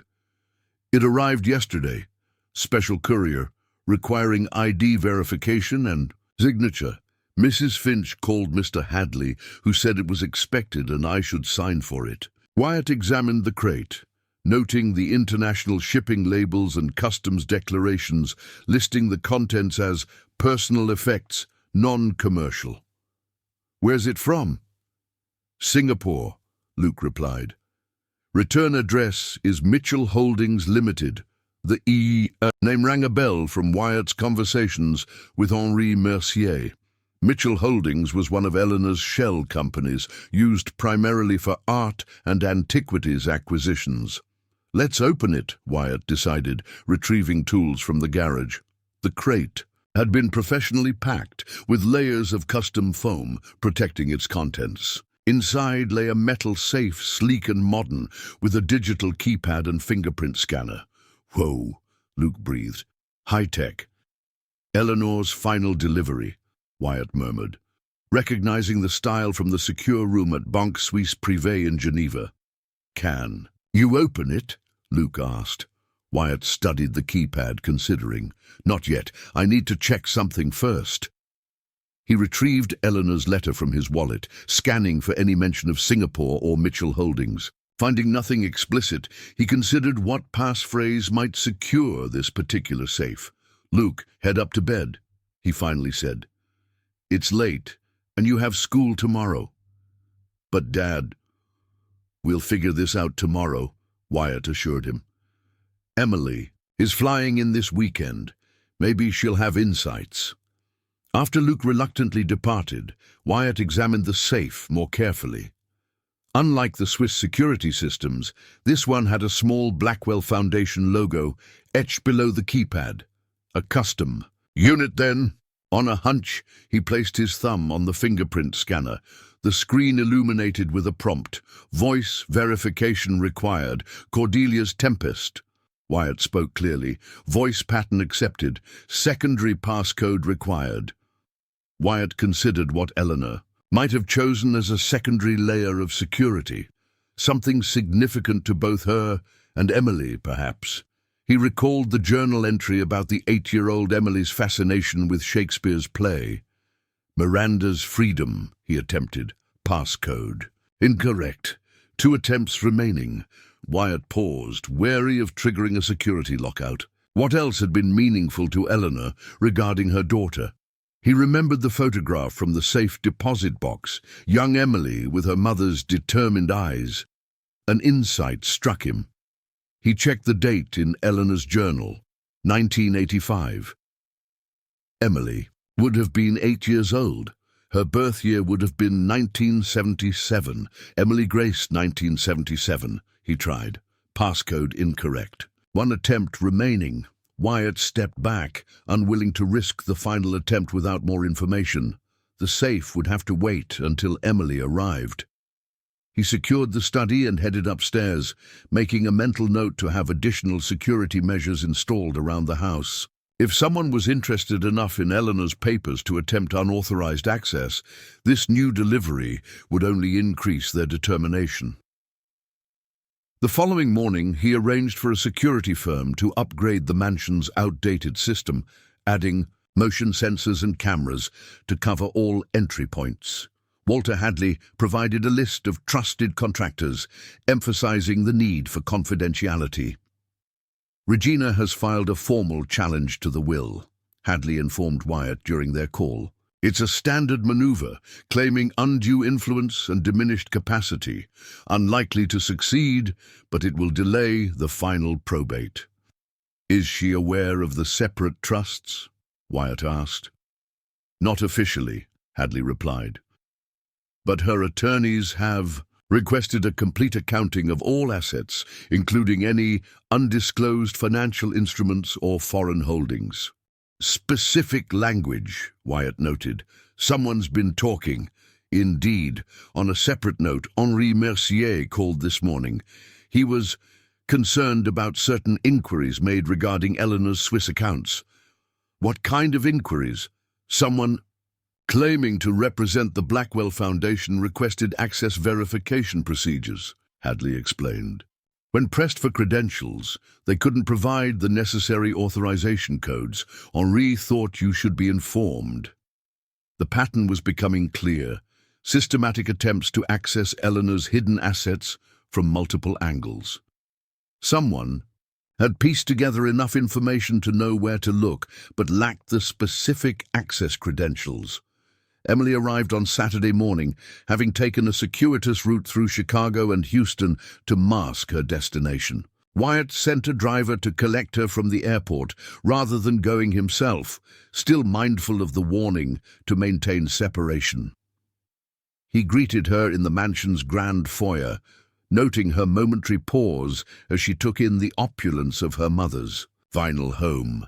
"It's exactly her style," Emily observed, running a hand along the polished banister of the main staircase. "Impressive without being ostentatious. Old money rather than new." She spent more time in her study than any other room, Wyatt offered, leading the way through the house. Said the view of the Gulf helped her think. Emily followed, taking in the surroundings with the analytical eye of someone who had deliberately removed herself from this world. "Who else is here?" "Luke, my son. Mrs. Finch, the housekeeper. Carlita comes in to cook 3 days a week, but she's off weekends. A skeleton staff for a house this size," Emily noted. "Eleanor valued privacy," Wyatt explained, especially toward the end. They arrived at the study where Luke was reading in one of the leather armchairs. He jumped up as they entered, exhibiting the manners Eleanor had insisted upon during their time together. "Luke, this is Dr. Blake, Eleanor's daughter. Emily, please," she corrected, offering her hand. "Technically, I suppose I'm your step-aunt, which makes me feel positively ancient." Luke smiled, instantly warming to her direct approach. "Eleanor talked about you sometimes, said you were the smart one in the family." Emily's composure faltered momentarily. "Did she?" "Said you had more courage than the rest of the Blackwells." "Combined," Luke confirmed, "for choosing books over banks." A complicated expression crossed Emily's face: surprise, skepticism, and something approaching wistful regret. "That doesn't sound like the Eleanor Blackwell I knew." "People change." Luke echoed his father's earlier sentiment with the straightforward confidence of youth. Wyatt directed their attention to the safe that had arrived from Singapore. "This came while I was in Washington, shipped from one of Eleanor's companies. I tried to open it, but it triggered the security protocols." Emily examined the unit with professional interest. "Cutting-edge biometrics. Mother always did appreciate quality security." She placed her thumb on the scanner experimentally, to everyone's surprise. The screen illuminated. Fingerprint recognized. Emily Grace Blackwell. "Voice verification required." Emily's eyebrows rose. "She programmed my prints into her security system? How did she even have my current biometrics?" "Your university ID, perhaps?" Wyatt suggested. "Blackwell Foundation makes regular donations to academic institutions. Access to faculty records wouldn't be difficult to arrange." "Of course," Emily murmured, a mixture of irritation and reluctant admiration crossing her features. "Always 3 steps ahead, even from the grave." Voice pattern recognized. "Secondary passcode required." Emily considered the prompt, then stated clearly, "Prospero's books. Access granted." The safe's door released with a pneumatic hiss, swinging open to reveal its contents: a leather portfolio, a USB drive, and a small velvet box. "How did you know the passcode?" Luke asked, impressed. "The Tempest was the first Shakespeare play I ever saw," Emily explained, carefully lifting the items from the safe. "Mother took me for my 8th birthday. I was fascinated by Prospero, giving up his magical books at the end, surrendering his power. When I decided to study literature instead of finance, I told my mother I was choosing Prospero's path over hers." She opened the portfolio first, revealing a collection of legal documents and handwritten notes in Eleanor's precise script. The top page bore a title in bold type: Project Miranda, Contingency Protocol. "Project Miranda," Emily repeated softly. "Another Tempest reference." "What is it?" Wyatt asked, noting the intensity with which Emily studied the documents. "I'm not entirely sure yet," she replied, skimming the contents. "But it appears to be instructions for dismantling Coastal Trust Bank." "Dismantling?" Luke echoed. "Like breaking it up, More like transforming it, Emily clarified, still reading. Converting it from a traditional banking institution into a network of community development funds and credit unions, with specific focus on underserved rural areas. She looked up, meeting Wyatt's gaze with astonishment. This is a complete restructuring plan for the entire Blackwell financial empire, shifting from profit-driven corporate banking to community-focused lending. That doesn't sound like the Eleanor Blackwell I knew. Wyatt echoed Emily's earlier sentiment. No, Emily agreed, turning pages with increasing fascination. This is the antithesis of everything she built her career on. She extracted a sealed envelope from within the portfolio, addressed simply to Emily in Eleanor's handwriting. With slightly trembling fingers, she opened it and began to read aloud. My dearest Emily, if you're reading this, 2 unlikely events have occurred. I have died, and you have agreed to at least consider your inheritance. Both possibilities seemed remote when I began making these arrangements 5 years ago. Project Miranda represents my attempt at atonement. Too late for your forgiveness, perhaps, but hopefully not too late to matter. Your father was right about the direction of banking. His vision for community-focused finance, which I once dismissed as unprofitable idealism, has proven more sustainable and ethical than the corporate model I championed.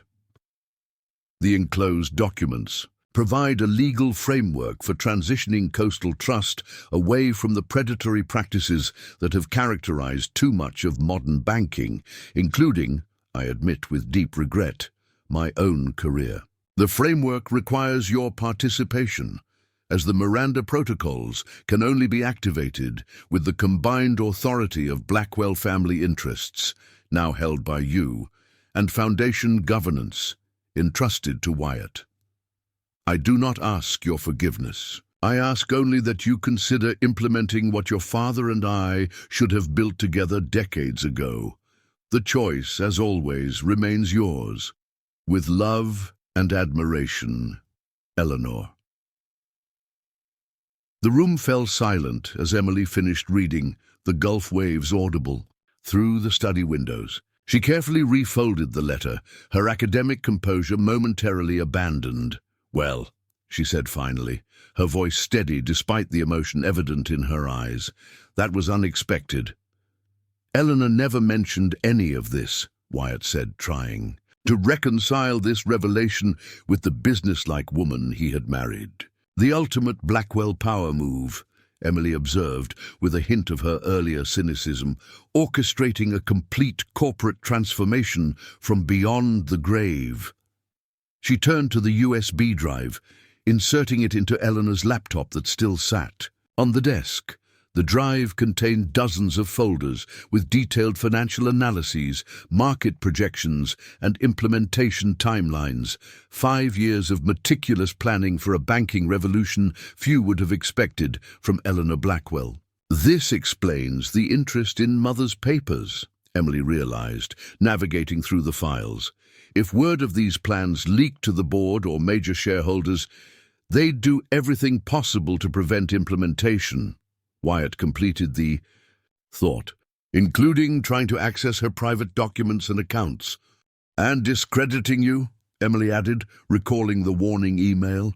As the executor of her estate and trustee of the foundation, you're essential to activating these protocols. Luke, who had been listening with remarkable patience, asked the question that hung unspoken between the adults. So what happens now? Emily and Wyatt exchanged a long look, mutual understanding passing between them despite their brief acquaintance. They were unlikely allies, the estranged academic daughter and the pragmatic rancher husband, yet Eleanor had entrusted them both with her final, most ambitious vision. Now, Emily said, closing the laptop with newfound resolution, we decide whether to honor my mother's last request and face whatever consequences that decision brings. Sunday morning dawned with the peculiar golden light unique to the Gulf Coast, casting the Victorian mansion in an almost ethereal glow. Wyatt found Emily already in Eleanor's study at 6 a.m., surrounded by spread documents and an empty coffee mug. Her hair was pulled back in a hasty ponytail, and she wore reading glasses he hadn't seen before. "You're up early," he observed, setting a fresh cup of coffee beside her. "Never went to sleep," she admitted, accepting the caffeine gratefully. Too much to process. The velvet box from the safe sat unopened on the desk. Emily had saved it for last, focusing instead on the extensive documentation of Project Miranda. "It's brilliant," she said, gesturing to the papers around her. "Structurally sound, legally bulletproof, financially viable. She must have had a team of experts working on this for years, all maintaining absolute confidentiality." "That sounds like Eleanor," Wyatt agreed, taking the chair opposite her. "What exactly would this plan accomplish?" Emily selected a summary document, handing it to him. "In essence, it would transform Coastal Trust from a traditional corporate bank into a network of community-focused financial institutions. Employee ownership, localized decision-making, prioritization of small business and agricultural lending." Wyatt scanned the executive summary, his rancher's pragmatism seeking the practical implications. This would directly benefit the kinds of operations that the current system squeezes out: family farms, local businesses, generational landholders. "Exactly," Emily confirmed, "the type of banking that might have saved your ranch." The observation hung between them, neither needing to articulate the irony. Eleanor Blackwell, whose bank had foreclosed on Wyatt's generational property, had secretly developed a banking model designed to prevent precisely such outcomes. Why didn't she implement this while she was alive? Wyatt wondered. "Corporate governance," Emily explained, her academic expertise evident. As chairwoman, she wielded considerable influence, but the board and major shareholders could block structural changes of this magnitude. By orchestrating it through her estate and the foundation, she's created leverage that wouldn't exist otherwise. She paused, lifting a document titled Contingency Protocols, and she anticipated resistance. "Look at this. Detailed countermeasures for every conceivable form of opposition, from legal challenges to media manipulation to outright sabotage." She knew this would make enemies, Wyatt observed. "Powerful ones," Emily agreed. "The current board members alone stand to lose millions in compensation under this model. Not to mention the corporate clients who benefit from the existing system." Luke appeared in the doorway, already dressed despite the early hour. "Mrs. Finch says breakfast is ready," he announced, "and there's someone at the gate, a Ms. Pierce. She's demanding entry." Wyatt and Emily exchanged concerned glances. "Meredith," Emily identified. "Mother's niece. We were at boarding school together briefly before I changed schools. She was insufferable even at 14. What do you want to do?" Wyatt asked, deferring to Emily's family knowledge. She considered it briefly. "Let her in. Better to manage her directly than have her creating scenes. But secure these documents. First," while Wyatt and Luke gathered the Project Miranda materials, returning them to the safe, Emily straightened her appearance and steeled herself for the family confrontation. By the time Meredith Harrington Pierce was escorted into the morning room, all traces of the night's research had been carefully concealed. "Well, well," Meredith drawled as she entered, a designer handbag swinging from her arm. "The prodigal daughter returns. How utterly predictable." "Meredith," Emily acknowledged coolly, "you're looking expensive, and you're looking exactly as I'd expect from someone who chose academia over actual accomplishment," Meredith retorted, eyeing Emily's casual attire with manufactured disdain. "Though I must say, rushing to claim your inheritance shows a pragmatism I didn't think you possessed." "Why are you here?" Emily asked directly, bypassing the attempted provocation. "Family concern," Meredith replied, settling uninvited onto a settee. When we heard Eleanor's long-lost daughter had suddenly reappeared, precisely when her fortune was up for grabs, well, Mother and I felt someone should represent the family's interests. The family's interests, Emily repeated with deliberate skepticism. How altruistic of you. Meredith's smile tightened. We know about the offshore accounts, Emily. The ones Mr. Cowhand conveniently neglected to mention during the will reading. Wyatt maintained a neutral expression, though internally he noted that Regina and Meredith appeared to have confirmed information that had previously been merely suspected. If you have concerns about my mother's estate, you should direct them to her attorneys, Emily advised, her academic demeanor providing effective armor against Meredith's hostility. Oh, we have, Meredith assured her. Legal proceedings are already underway, but I thought I should deliver a personal message as well. Her gaze shifted to Wyatt. It would be unfortunate if Eleanor's final days were scrutinized too closely. Questions about medication management, decision-making capacity, undue influence, messy business, especially for a recent husband with financial motivations. The threat was thinly veiled, but Wyatt had faced down too many genuine crises to be intimidated by a society woman's insinuations. Miss Pierce, I appreciate your concern, but if you're implying impropriety in Eleanor's care, you should know that her medical team maintained comprehensive records, which her attorneys have full access to. And if you're suggesting something more sinister, Emily added with dangerous calm, you should be aware that making such accusations without evidence could constitute defamation. Meredith's composure faltered momentarily before she recovered. I'm merely expressing family concerns. After all, Eleanor's condition deteriorated so rapidly after this convenient marriage. Pancreatic cancer tends to do that, Luke interjected from the doorway, his young face hard with indignation. The doctors explained it all. There's a standard progression. Meredith blinked, clearly not having anticipated resistance from a teenager. And you are? Luke Cowhand, he replied steadily. I was with Eleanor every day for the last 3 months of her life. She was never alone, and she was never confused about what she wanted. The unexpected solidarity between the unlikely trio, estranged daughter, pragmatic husband, and protective step-grandson, visibly unsettled Meredith. She rose, adjusting her designer jacket. Well, this has been informative. I'll be sure to tell Mother how unified you all are. She moved toward the door, then paused. One last thing. Have you opened the Singapore package yet? The question, deliberately casual, confirmed their suspicions about the source of the break-in attempts. What Singapore package? Emily replied with perfect innocence.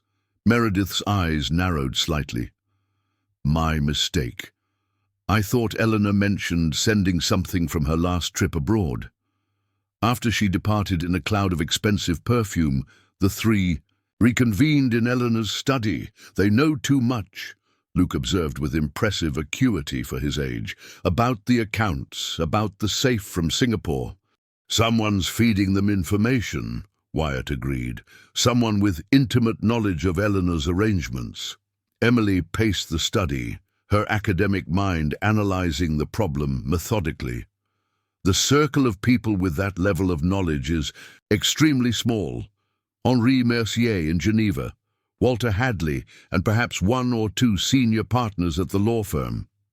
And whoever helped Eleanor develop Project Miranda, Wyatt added. She couldn't have created something this comprehensive alone. Emily stopped abruptly, her attention drawn to the still unopened velvet box from the safe.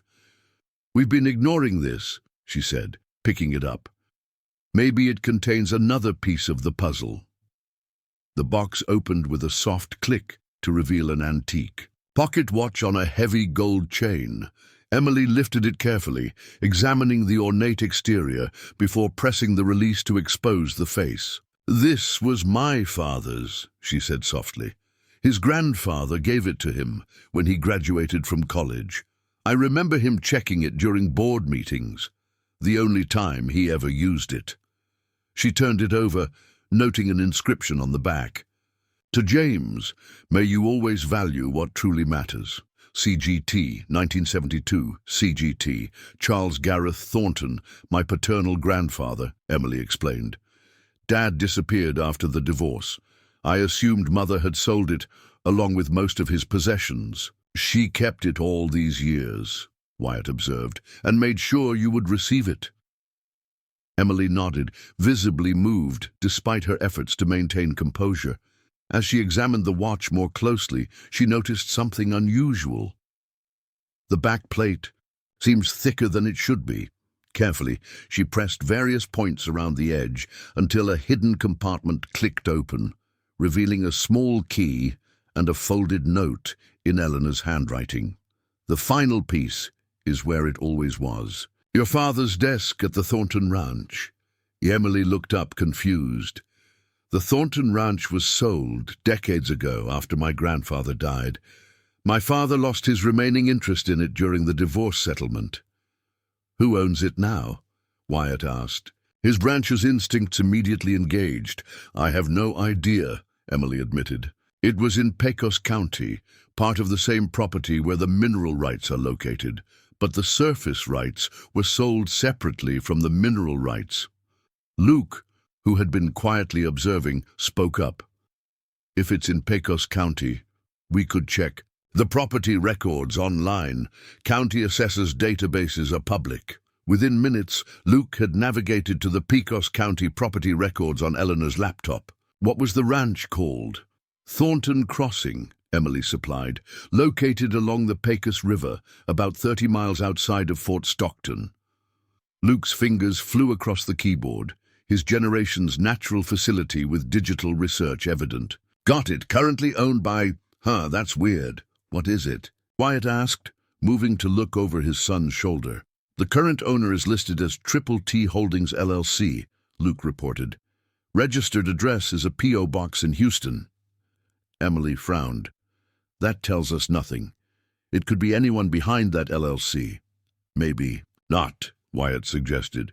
Triple T could stand for the Thornton Trust or something similar. It might be another of Eleanor's shell companies. Let me check something, Luke said, opening another database. Corporate registrations in Texas are also public record. After several minutes of searching, he sat back with a triumphant expression. Triple T Holdings LLC was established in 2012. The registered agent is Blackwell Foundation Trust Services. She bought my father's ranch, Emily realized, astonishment evident in her voice. Probably when the oil boom increased land values. But why keep it hidden behind an LLC? And what's this final piece she mentions? Only one way to find out, Wyatt said pragmatically. We need to visit the Thornton Ranch. It's an 8-hour drive from here, Emily calculated, and I have classes to teach tomorrow. I could fly us, Wyatt offered, then clarified at her surprised expression. Private charter. Eleanor maintained a fractional ownership in a jet service. It's part of the estate. Emily's academic veneer cracked slightly to reveal genuine amusement. Of course she did. Banking titans don't fly commercials. The decision was made to depart that afternoon, with Luke remaining behind under Mrs. Finch's supervision and additional security personnel Wyatt had hired. The Project Miranda documents were secured in a new location, hidden within a compartment in the carriage house that Eleanor had shown Wyatt during his first week in the mansion. For emergency documents, she had explained at the time. Old banking families understand the value of multiple secure locations. Before they departed, Emily finally opened her mother's journal again, searching for any mention of Thornton Crossing. Near the end, she found an entry dated just weeks before Eleanor's diagnosis, finally secured the Thornton property through Triple T. James would approve of the symmetry. What began there will end there. The Miranda protocols are nearly complete. When the time comes, Emily will understand why this was the only possible resolution. More cryptic Blackwell communication, Emily sighed. closing the journal. She could never just say what she meant. The charter flight to Midland, the nearest. Airport to Pecos County took just over an hour. A rental SUV waited for them as arranged, and they set out across the West Texas landscape as afternoon shifted toward evening. Emily had been silent for much of the journey, absorbed in her thoughts as the familiar yet foreign terrain of her childhood summer visits scrolled past the windows. As they approached Fort Stockton, she finally spoke. "I haven't been here since I was 12, she admitted. "The summer before my parents' marriage imploded.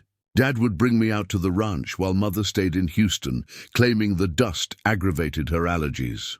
"Good memories?" Wyatt asked. "The best," Emily confirmed softly. "Dad would let me ride without my mother's endless safety protocols. We'd check fence lines, move cattle, and sleep under the stars sometimes. It was the only place I ever saw him truly happy." The GPS directed them into progressively smaller roads until they turned onto a gravel drive, marked by a weathered wooden sign, Thornton Crossing Est. 1887. The main house appeared as they created a gentle rise, a sprawling single-story ranch. House with a wide porch and native stone accents. "It looks exactly the same," Emily whispered, emotion threatening her composure. As they parked in the circular drive, an elderly man emerged from the house, rifle held casually but visibly at his side. His weathered face and sun-leathered skin spoke of decades under the Texas sun. "Can I help you folks?" he called, his tone polite but cautious. Wyatt stepped from the vehicle first, hands visible in the universal gesture of peaceful intentions. "We're looking for the caretaker of Thornton Crossing." You found him," the man replied. "Frank Mendoza, been managing this property for 42 years, through 4 different owners." His gaze shifted to Emily as she exited the SUV, and his expression changed instantly. "Well, I'll be damned. Little Emily Thornton, all grown up." Emily stepped forward, recognition dawning. "Mr. Mendoza, you're still here." "Where else would I be?" he replied with a grin, lowering the rifle completely. "This land gets in your blood. Your daddy understood that." The unexpected reunion broke through Emily's careful composure. She approached the old ranch manager and was enveloped in a surprisingly strong hug. "Look at you," Mendoza marveled, stepping back to examine her. "Spitting image of your father, though you got your mama's bearing." "Mr. Mendoza, this is Wyatt Callahan," Emily introduced. "My mother's husband." If Mendoza found the introduction strange, he showed no sign. "Mr. Callahan, you a rancher, you got the look." "Yes, sir," Wyatt confirmed. "Though circumstances have changed recently." "They tend to do that," Mendoza acknowledged philosophically. "Come on inside. Sun's getting low and the desert gets cold quickly this time of year." The ranch house interior was a time capsule of Western ranch life. Cowhide rugs, sturdy oak furniture, mounted trophies from long-ago hunts. But it was meticulously maintained, with modern appliances in the kitchen and updated fixtures throughout. "Your mother's been keeping the place up," Mendoza explained, as he prepared coffee on a high-end espresso machine that looked incongruous amid the rustic surroundings. "Sends money for improvements every year, though she never visits. Said she was keeping it in the family." "Did you know she owned it?" Emily asked, still processing this revelation. "Found out about 7 years back, when the paperwork changed," Mendoza confirmed. "Company man came out, said Mrs. Blackwell had acquired the property and wanted everything maintained exactly as it was, even kept your father's office untouched." Emily's attention sharpened. "His office is still here as it was?" "Yes, ma'am, down the hall, last door on the right. Nobody goes in there except to dust on my orders." Emily and Wyatt exchanged a significant look. "Mr. Mendoza," Emily said carefully, "would it be all right if we looked in there? My mother left something for me, on my father's desk." The old ranch manager studied her for a long moment, then nodded. Your house now, technically, but I'd have let you anyway. Your daddy would want you to have whatever's there. James Thornton's office was indeed preserved, like a museum exhibit. A large oak desk dominated the space, flanked by leather chairs and floor-to-ceiling bookshelves filled with volumes on ranching, finance, and Texas history. A faded photograph on the wall showed a younger James Thornton with his arm around a dark-haired little girl on horseback. Emily, at perhaps 10 years old. "I remember when that was taken," she said softly, approaching the image. "Summer of '87. First time I rode Thunderbolt without Dad holding the reins." Wyatt gave her space to absorb the emotional impact of the room, focusing instead on the practical matter at hand. "Your father's desk," he prompted gently after a few minutes. Emily nodded, moving toward the imposing piece of furniture. The surface held a leather blotter, an antique pen set, and a bronze paperweight shaped like a longhorn steer. The drawers were unlocked. Who would trespass in a property this remote? And Emily began a methodical examination. The first 3 drawers yielded nothing unusual: office supplies, ranch ledgers from decades past, a half-empty bottle of good bourbon. In the bottom drawer, however, Emily found a false bottom, revealed when she pressed a concealed latch. Within the hidden compartment lay a leather-bound ledger with TT, embossed in gold on the cover, and a sealed envelope addressed to "My daughter," in masculine handwriting that brought tears to Emily's eyes. "Dad's handwriting," she whispered, carefully opening the envelope. The letter within was dated June 15th, 1997, just 3 months before James Thornton's death. "My dearest Emily, if you're reading this, then Eleanor has finally done what I always believed she would eventually do, the right thing. Your mother is a complex woman, brilliant and driven, but not incapable of growth or redemption. By now you will have learned about the Tempest Trust and perhaps other arrangements we made for your future. What you may not know is why these particular structures were created. The Thornton-Blackwell banking model proposed in these pages represents what I believe to be the future of ethical finance: community-focused, environmentally responsible, and genuinely supportive of family enterprises rather than corporate conglomerates. Your mother and I developed these concepts together in the early years of our marriage, before ambition and corporate pressure drove us in different directions. I have preserved the original framework here, in the place where the idea was born. During those summer evenings when Eleanor would join us at the ranch, and we would plan a different kind of financial institution than had ever existed. My greatest regret is that I lacked the courage to implement these ideas when I had the chance. I allowed myself to be pushed aside, to surrender to bitterness rather than persist in what I knew was right. I hope that you, with your mother's determination and my idealism, might someday bring this vision to reality. The world needs banking that serves people, not power. With eternal love and faith in your judgment, Dad. Emily looked up from the letter, tears streaming freely now. "They created it together," she said, voice thick with emotion. "Project Miranda, or what became Project Miranda, was their shared vision from the beginning." Wyatt, who had maintained a respectful distance, approached as she gestured him closer. "Eleanor was completing what they started, and ensuring I would be the one to implement it," Emily added, opening the ledger to reveal detailed notes, financial, projections and structural diagrams dating back to the early 1980s. "This is the original blueprint for everything in the Project Miranda documents."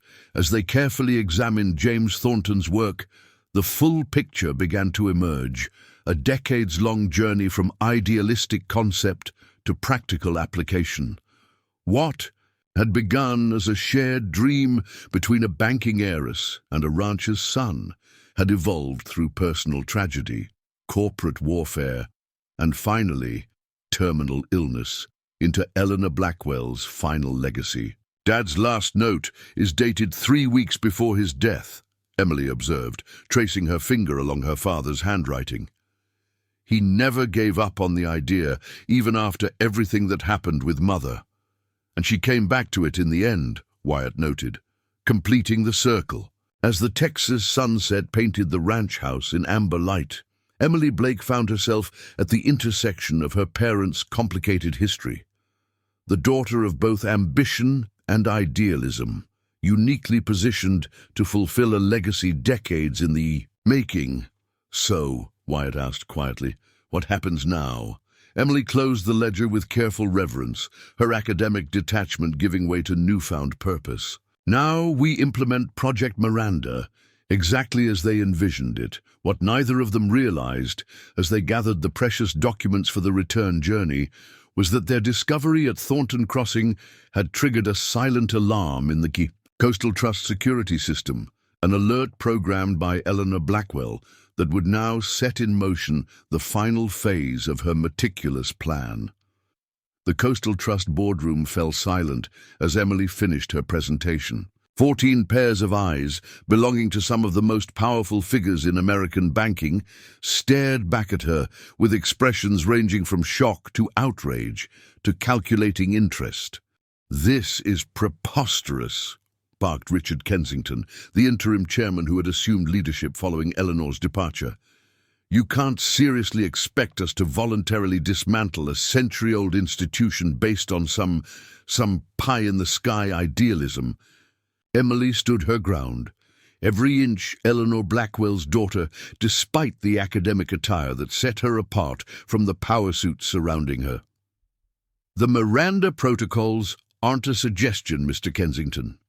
They're a legally binding framework, activated by the combined authority of the Blackwell family holdings and foundation governance." From his position beside her, Wyatt observed the room with the patient assessment of a man accustomed to sizing up both cattle and character.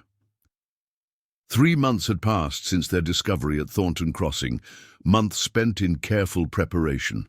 "Oh, for this moment, Miss Blake, or should I say Dr. Blackwell, since you've conveniently reclaimed your family name for this occasion," sneered Regina from across the table. "May I remind you that your mother's will is still under legal challenge." "You may remind me," Emily replied coolly, "though it changes nothing. The Miranda Protocols operate independently of the will through structures established years ago and updated with biometric verification shortly before my mother's death." Walter Hadley, seated at the far end of the table, nodded confirmation. "I can attest to the legal soundness of these arrangements.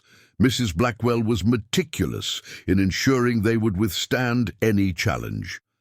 For 2 hours, the battle raged around the polished mahogany table, technical arguments about fiduciary responsibility, emotional appeals to tradition, thinly veiled threats of personal and professional retaliation. Through it all, Emily and Wyatt maintained a united front, neither yielding nor escalating, simply presenting the inevitable with the calm certainty Eleanor had gifted them both in different ways. "This restructuring would destroy shareholder value," protested Meredith's husband, Bradley Pierce, who had been hastily appointed to the board following Eleanor's death. "It's financial suicide."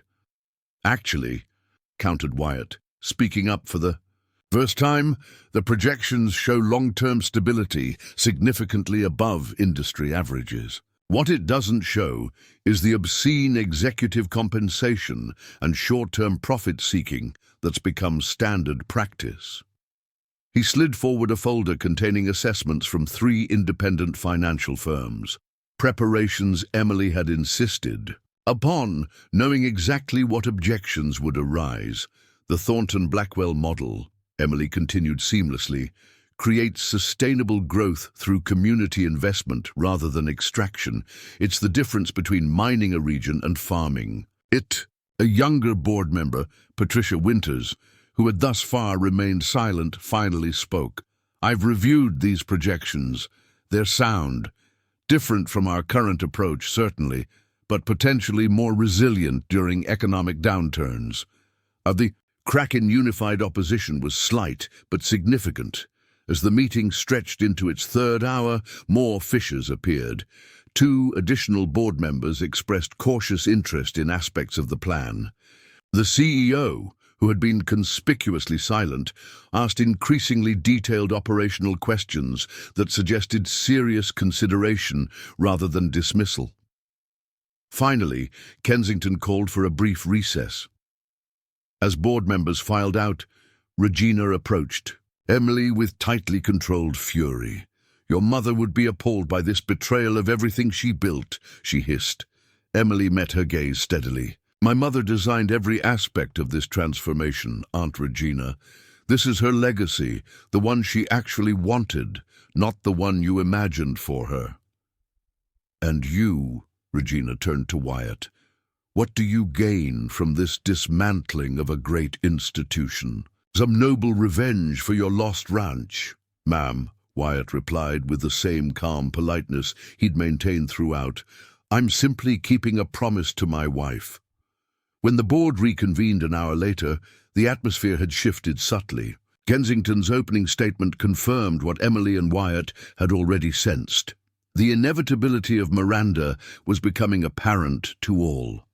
While the board maintained serious reservations about aspects of this restructuring, our legal counsel advises that the control mechanisms established by Mrs. Blackwell are indeed binding. His admission came through gritted teeth. "We will therefore establish a transition committee to implement these changes with minimal disruption to core banking operations." The victory wasn't celebrated with cheers or smiles. This was still a Blackwell affair, after all. But in the slight relaxation of Emily's shoulders and the brief nod Wyatt offered her as they gathered their materials. Outside the imposing Coastal Trust headquarters, Luke waited with Frank Mendoza, who had insisted on coming to Houston for the big showdown, as he called it. "Well?" the teenager asked eagerly as Emily and Wyatt emerged into the Texas sunshine. "It's happening," Emily confirmed. "There will be resistance and sabotage attempts, but the foundation is laid." "Your daddy would be mighty proud," Mendoza told her, his weathered face creasing with genuine emotion. "Both of them would." The old ranch manager's simple words accomplished what months of stress and revelations hadn't. They broke through Emily's careful composure. She embraced him suddenly, the distinguished professor momentarily giving way to the little girl who had once ridden fence lines with her father. "Thank you, Mr. Mendoza," she whispered, "for keeping it all safe until I was ready." Over dinner that evening in the Galveston mansion, the first meal they had shared there as a true family unit, Emily raised her glass in a toast. "To Eleanor and James," she said, "who created something important, lost their way, but found it again in the end. And to unexpected partnerships," Wyatt added, including Luke in the gesture. "Family isn't always what you expect it to be." Later, as Gulf waves provided a rhythmic backdrop to the night, Emily found Wyatt on the veranda, where Eleanor had spent so many evenings contemplating the financial empire she had built and ultimately transformed. "What will you do now?" she asked, taking the chair beside him. "The foundation position is yours permanently if you want it, but I suspect banking boardrooms aren't really your natural habitat." Wyatt smiled, the expression transforming his weathered face. "Luke and I have been talking about the ranch, not the old one, but Thornton Crossing. If you're amenable, we thought we might restore it as a working cattle operation. Sustainable practices, like your father advocated." "I think I'd like that," Emily said, surprising herself with how right it felt. "Not full-time, I have tenure. To consider, but perhaps summers. Academic writing goes well with ranch porches and western sunsets." "A foot in both worlds," Wyatt observed. "Like Eleanor always had, though perhaps with better balance." "Better partnerships too," Emily added, quietly. As stars emerged above the Gulf of Mexico, the unlikely family created by Eleanor Blackwell's final act of transformation contemplated their shared future. A future built on the foundation of a destitute cowhand who had married a banking matriarch for security. only to discover that the true fortune had nothing to do with millions in hidden accounts. The real inheritance was purpose, and the chance to complete a circle that had begun decades earlier between two people who had glimpsed a better way, then lost sight of it in the complications of love, ambition, and human frailty. In the end, Eleanor Blackwell had given her fortune not just to her daughter and her husband, but to the vision she had once shared with the man she had both loved and wounded. And in doing so, she had created something no amount of offshore accounts could buy: redemption. Up next, you've got two more standout stories right on your screen. If this one hits the mark, you won't want to pass these up. Just click and check them out. And don't forget to subscribe and turn on the notification bell so you don't miss any upload from us.